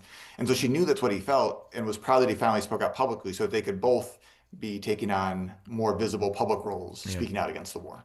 So I got about 20 minutes of talk time left in this half hour, and I want to spend the rest of our time talking again, letting Professor Delmont talk about the other major figure in his book. We started this hour once again playing audio of LBJ presenting Dwight Hal Skip Johnson, the Medal of Honor. So tell me about the other major figure in this story. So Skip Johnson's a name I actually learned from my father. I was visiting with him shortly before he passed away from prostate cancer a few years ago. I was back home in Minneapolis talking with him. And we were hold on. You're from Minneapolis? I didn't know that. Yeah, 13th and Nicollet Towers. Wow, you must be really chagrined then about the drama happening in your hometown right about now. Man, it's been a long several years. I don't have much family left back there because both my parents have passed, but. It hurts seeing your hometown in the news like it has been, both with George Floyd and now more recently with the ICE business. I'm sure. Didn't mean to jump in there, but you said Minneapolis. I didn't know you were from there. It just kind of jumped out at me. Anyway, please continue. My apologies. Yeah, no, I appreciate you asking about it. So I was talking with my dad shortly before he passed away, and trying to make up for lost time, getting some of the stories I didn't get when he was alive. And we were obviously talking about Vietnam because he knew I was working on a book about Vietnam. And first he told me a story about how he was recruited to run track at the Air Force Academy. He was a track star in high school in Minneapolis. But something ended up coming up in the physical, and so he didn't end up going there. And the way he put it was, after that, I didn't go looking for the military, and they didn't come looking for me. And then he was talking about other stories from Vietnam, and he mentioned, he couldn't remember the name. He said, there's this brother from Detroit who got the Medal of Honor, and then they got him when he came back home. And when I got back home, back here in New Hampshire now, I started researching, and it didn't take me long before I realized the person he was talking about was Dwight Johnson, who's almost the exact same age as my dad. Dwight Johnson graduated from high school in 1966. As I looked into Dwight Johnson's story, his nickname was Skip Johnson. Everything I found was about the two worst days of his life. This day that he fought his way out of an ambush in Vietnam, where he earned the Medal of Honor. And then a second day later, a few years later in Detroit, where he goes into a convenience store, attempts to rob it, and is shot and killed. And so in trying to understand his story, I wanted to get a broader perspective on what his life was actually like. And so I interviewed men who served with him in the military. I was able to find sources on people who were his teachers, people who were his pastor. And then eventually I was able to connect with his widow, a woman named Katrina, who still lives outside of Detroit, and interviewed her several times, try to tell a fuller story about his whole life, everything from his growing up as a young man in Detroit to being drafted and serving in the military and then coming back. But briefly, Dwight Johnson was really illustrative of that generation that served in Vietnam. He was a working class man, grew up in the Jeffries projects in Detroit, majority black neighborhood. He was drafted right out of high school in the wave of the military looking for other poor and working class men to be drafted into the military. At that point in the war, it was disproportionately young black men who were being drafted and put in the front lines. He went to Fort Knox in Kentucky for basic training, ended up being trained to be a tank driver, served nearly a full year in Vietnam, saw some action before January of 1968. But it was January 1968, his tank group is caught in an ambush, and he performed heroically to get out of it. He is jumping from tank to tank. He's got a revolver, grabbing other weapons, ends up having to kill more than a dozen Vietnamese soldiers, but ends up saving the lives of several men in his unit in the course of doing so. He comes back to Detroit, and really for several months, nothing happens in terms of the military. He doesn't hear anything from anyone in the military. He's just trying to recover from everything he's experienced. He doesn't like talking about the war because he's suffering from nightmares, suffering from the sort of trauma of what he endured. Until the fall of 1968, a couple of military policemen come to his door and let him know that he is going to receive a call from the White House in the next hour that he's going to receive the Medal of Honor. So from there, his life changes. He goes to Washington, D.C., receives the Medal of Honor from President Johnson in that clip you played earlier. Then when he comes back to Detroit, he's feted as a hero. He's celebrated by the governor of Michigan, by the mayor of Detroit, by major corporations like General Motors. They hold dinners in his honor at Cobo Hall. There are 1,500 people who are there who celebrate him. And part of what they're celebrating is this idea that a young black man from Detroit can be a hero. Detroit is still trying to recover from the riots of 1967. The country's trying to recover from the assassination of Martin Luther King, from all of the racial unrest and violence that's taking place all across the country. And so there's a lot invested in this image of this young black man, Skip Johnson, being a hero. Yeah. The problem was... Hold that. I'm watching my clock here. The problem is, we'll pick up there when we come forward on Tavis Smiley. Interrogating and unpacking. That's what we do around here. You're listening to Tavis Smiley. And we're live here outside the Perez family home, just waiting for and there they go. Almost on time this morning. Mom is coming out the front door strong with a double-arm kid carry. Looks like Dad has the bags. Daughter is bringing up the rear. Oh, but the diaper bag wasn't closed. Diapers and toys are everywhere. Ooh, but Mom has just nailed the perfect car seat buckle for the toddler. And now the eldest daughter, who looks to be about 9 or 10, has secured herself in the booster seat. Dad zips the bag closed, and they're off. But looks like Mom doesn't realize her coffee cup is still on the roof of the car. And there it goes. Oh, that's a shame. That mug was a fam favorite. Don't sweat the small stuff. Just nail the big stuff. Like making sure your kids are buckled correctly in the right seat for their age and size. Learn more at nhtsa.gov/the right seat. Visit nhtsa.gov/the right seat. Brought to you by NHTSA and the Ad Council. Drop it! Hey, KBLA delegation, you know what's better than laughing? Laughing while celebrating the legends who made us laugh in the first place. KBLA Talk 1580 is proud to present our annual Black History Month luncheon. And this year, we're honoring comedy greats, trailblazers who broke barriers, and funny bones at the same time. You had to grow up early when we was growing up because your parents would send you to the store to buy.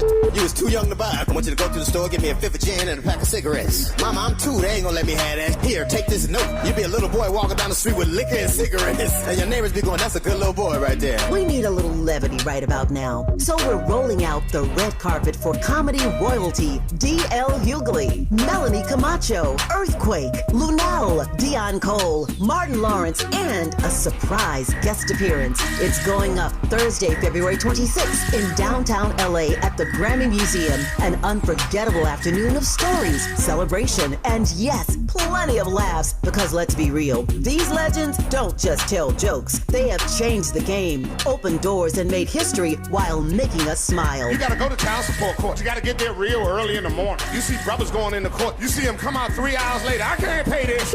Let me talk to you, baby. Please, let me talk to the witness, Your Honor. Let me talk to the witness. Brother be working for 3 weeks, get his check, is $43.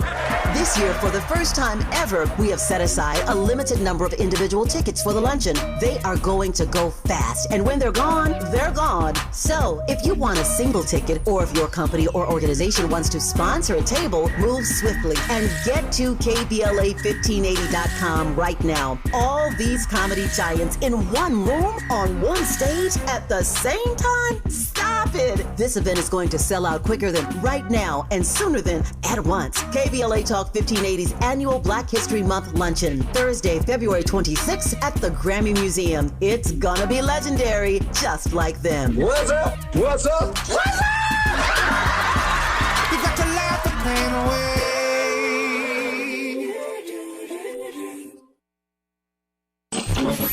Freedom is an endless meeting. So let's get back to it with Tavis Smiley. Tavis Smiley and Matthew Delmont. So Dwight Howard Johnson has received the Presidential Medal of Honor from the Medal of Honor, I should say, from LBJ.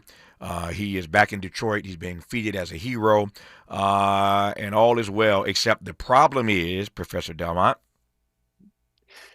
The problem is the military uses him as a recruiter. Skip Johnson, more than anything else, wants to be able to go to college. He wants to be a computer programmer. He wants some sort of future in front of him. But it's 1968. He's a young black man in Detroit. If you don't have resources, college really isn't in the cards. There aren't many jobs to be had. And so when the Army offers him the ability to re-enlist to become a recruiter, he sees that as the best option. So he becomes a recruiter, and they send him into primarily majority black schools in Detroit. And that's what he's doing for the next several months. And it takes a toll on him. He recognizes that this is not what he wants to be doing. He doesn't want to be recruiting other young men to be going to fight in the same war that he just got back from. He was happy and relieved to be able to survive it, but doesn't see this as a pathway that he wants to be encouraging other young men to go into.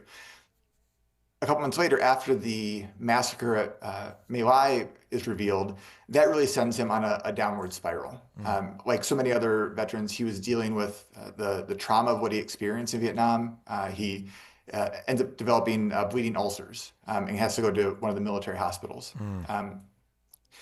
He and Katrina, his widow I mentioned earlier, were dealing with financial problems because everyone assumed that the Medal of Honor came with this great financial windfall, but it didn't. And so eventually he's desperate for money to be able to pay their mortgage, to be able to pay their car bill, goes into a convenience store in Detroit, pulls a gun, tries to rob the convenience store, ends up being shot and killed in the convenience store in Detroit. And that's the second time he receives national attention. Everyone is kind of wringing their hands, asking what went wrong with this Medal of Honor winner, this great hero that he lay dead on the convenience store floor in Detroit. What I try to tell in the book is his whole life story, where he grew up in the Jeffries Projects, how he came to be drafted in Vietnam, how he fell in love with Katrina, how Katrina tried to care for him when he came back, his tragic death. But then the last chapter is Katrina fought for his recognition. One thing that happens right at the same time that Dwight is killed is some of the doctors who pioneered the study of post-traumatic stress disorder, PTSD, they look to his story as one of the first high-profile cases of PTSD. They call it post-Vietnam syndrome at the time. And so they are going around the country talking about Dwight Johnson's story and saying, this man wasn't in his right mind when he tried to rob that convenience store. He was dealing with the trauma of what he experienced in Vietnam. So Katrina partners with a lawyer from the VA and is able to successfully win a case that provides enhanced veterans benefits for her and her young son, because they find that Dwight's death was a cause of what he experienced in Vietnam. And so in telling those stories together, I try to talk about the cost of the Vietnam War, not just the economic cost of what it cost the country to fight, but the cost for the men who served, the men who lost their lives, but then for the family members as well. When Katrina lost Skip, she was just 21 years old. She was a 21-year-old widow. They had a son named Christopher who was a year and a half. And they were not the only family that was left in that situation. And so I try to talk about the real cost of the war that fell disproportionately on Black communities. The book is called Until the Last Gun is Silent, A Story of Patriotism, the Vietnam War and the Fight to Save America's Soul. That story right there is just, it's arresting, it's sobering, it's sad, and yet I'm glad that his widow continued to fight. Our remaining moments with Matthew Delmont when we come forward on Tavis Smiley. For all the freedom-loving folk, this is Tavis Smiley. I feel like freedom. You can't escape a traffic jam. Know what else you can't escape? seasonal allergies. And you might think you can avoid that coffee stain until... Oh, really? You can't escape a lot of things in life, but you can escape prediabetes. Prediabetes captures 1 in 3 adults. There are usually no signs of prediabetes. In fact, most people don't even know they have it. But with early diagnosis, you can change the outcome and prevent or delay type 2 diabetes. Take action by taking the 1-minute risk test at doihaveprediabetes.org. You might not be able to escape having this song stuck in your head, but you can escape prediabetes. Go to doihaveprediabetes.org today. Brought to you by the Ad Council and the Centers for Disease Control and Prevention. KBLA Talk 1580. We've got a lot to talk about. KBLA Talk 1580 is committed to self-care and community well-being. Walk Good LA was formed in June 2020, inspired by the Black Lives Matter movement and the beginning stages of the COVID-19 pandemic. What began as a few minutes of breath work and yoga meditation before protests against police brutality turned into a safe space for the community to heal in hard times. The immensely positive response from the community transformed the momentum into a movement. Today, Walk Good LA is a Black and Brown-led community wellness organization based in Los Angeles. They provide spaces for healing through community yoga classes, guided meditations, hikes, run clubs, and other activations throughout Los Angeles that attract hundreds of members weekly. With the help of Propel and Michael B. Jordan, they now have a yoga and wellness studio in Los Angeles called the Walk Good Yard. To join their mailing list and connect with healing spaces, please visit walkgoodla.org. That's walkgoodla.org. Or find them on Instagram at walkgoodla. This is a community call to action, a community call to healing from KBLA Talk 1580.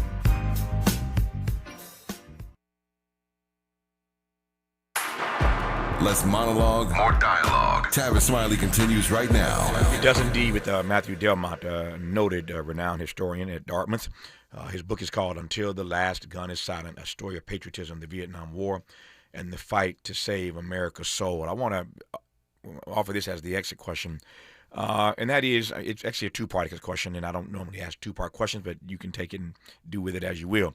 One, what the takeaways are from these stories shared in this book, and what the lessons are, what the application of those lessons are in real time as we find ourselves in a situation right now where there are those who don't accept that at the heart of patriotism must always be protest. If any of that makes sense, Professor Delmont. Absolutely. I would say, for me, the key takeaway is that patriotism and dissent are intertwined. I think that's one of the things that comes through so clearly in Black history, and I think it's a lesson that all Americans need to pay close attention to. As a professional historian, I'm deeply troubled both by what's going on today, but also by the attacks on how we understand our nation's history, and trying to eliminate the more complex and nuanced parts of it. And so I want everyone to understand that patriotism and dissent have always been intertwined in our country's history. And as it applies today, I mean, obviously think about everything that's going on in Minneapolis. One of the lessons we can learn from Coretta Scott King is part of her power is she made it possible for people to be brave together. It's not always easy to stand up against your government, but if you do that in community with other people, it becomes more powerful, but also gives you the power to do it. And so I think we can look to her lesson, her leadership today as we think about things that might upset us and things that we need to organize to push back against. We can take strength from the past, knowing that these are battles that have been going on for decades, and work collectively to try to establish a better future for our communities and for our country. Well, I close where I began, making the point about Coretta Scott King, that I'm grateful to Professor Delmont for bringing us this story, the true story of the courage, the conviction, the character of Coretta Scott King as it relates to being an anti-war protester, and again, just being that person that was in Martin's ear, getting him to understand and to wrestle with notions of nonviolence, and coming out so forcefully as he did against the war in Vietnam and that Beyond Vietnam speech. And the beauty of this is that all these years later, we know that Coretta was right and Martin was right, and that Vietnam is one of the worst mistakes this country has ever made. As I said earlier, Robert McNamara, the defense secretary, eventually acknowledged that in his own memoir. But Coretta and Martin were there first. Coretta before Martin, in fact. But that story is told quite beautifully, quite eloquently in this new book called Until the Last Gun is Silent, A Story of Patriotism, the Vietnam War, and the Fight to Save America's Soul. You'll learn a great deal more about Coretta and a great deal more about Dwight Howard Johnson, more than I can get to in this hour. Professor Delmont, an honor, sir, to have had you on this program. Thank you for your work and your witness. Thank you for the time it took to bring this story to us. I delighted greatly in this conversation, so I'm very much appreciative. Thank you so much for having me. Good to have you on this program. Just like that, 3 hours are gone. Back here tomorrow, Lord willing, to do it all over again. Until tomorrow, thanks for tuning in to Tavis Smiley. And as always, keep the faith.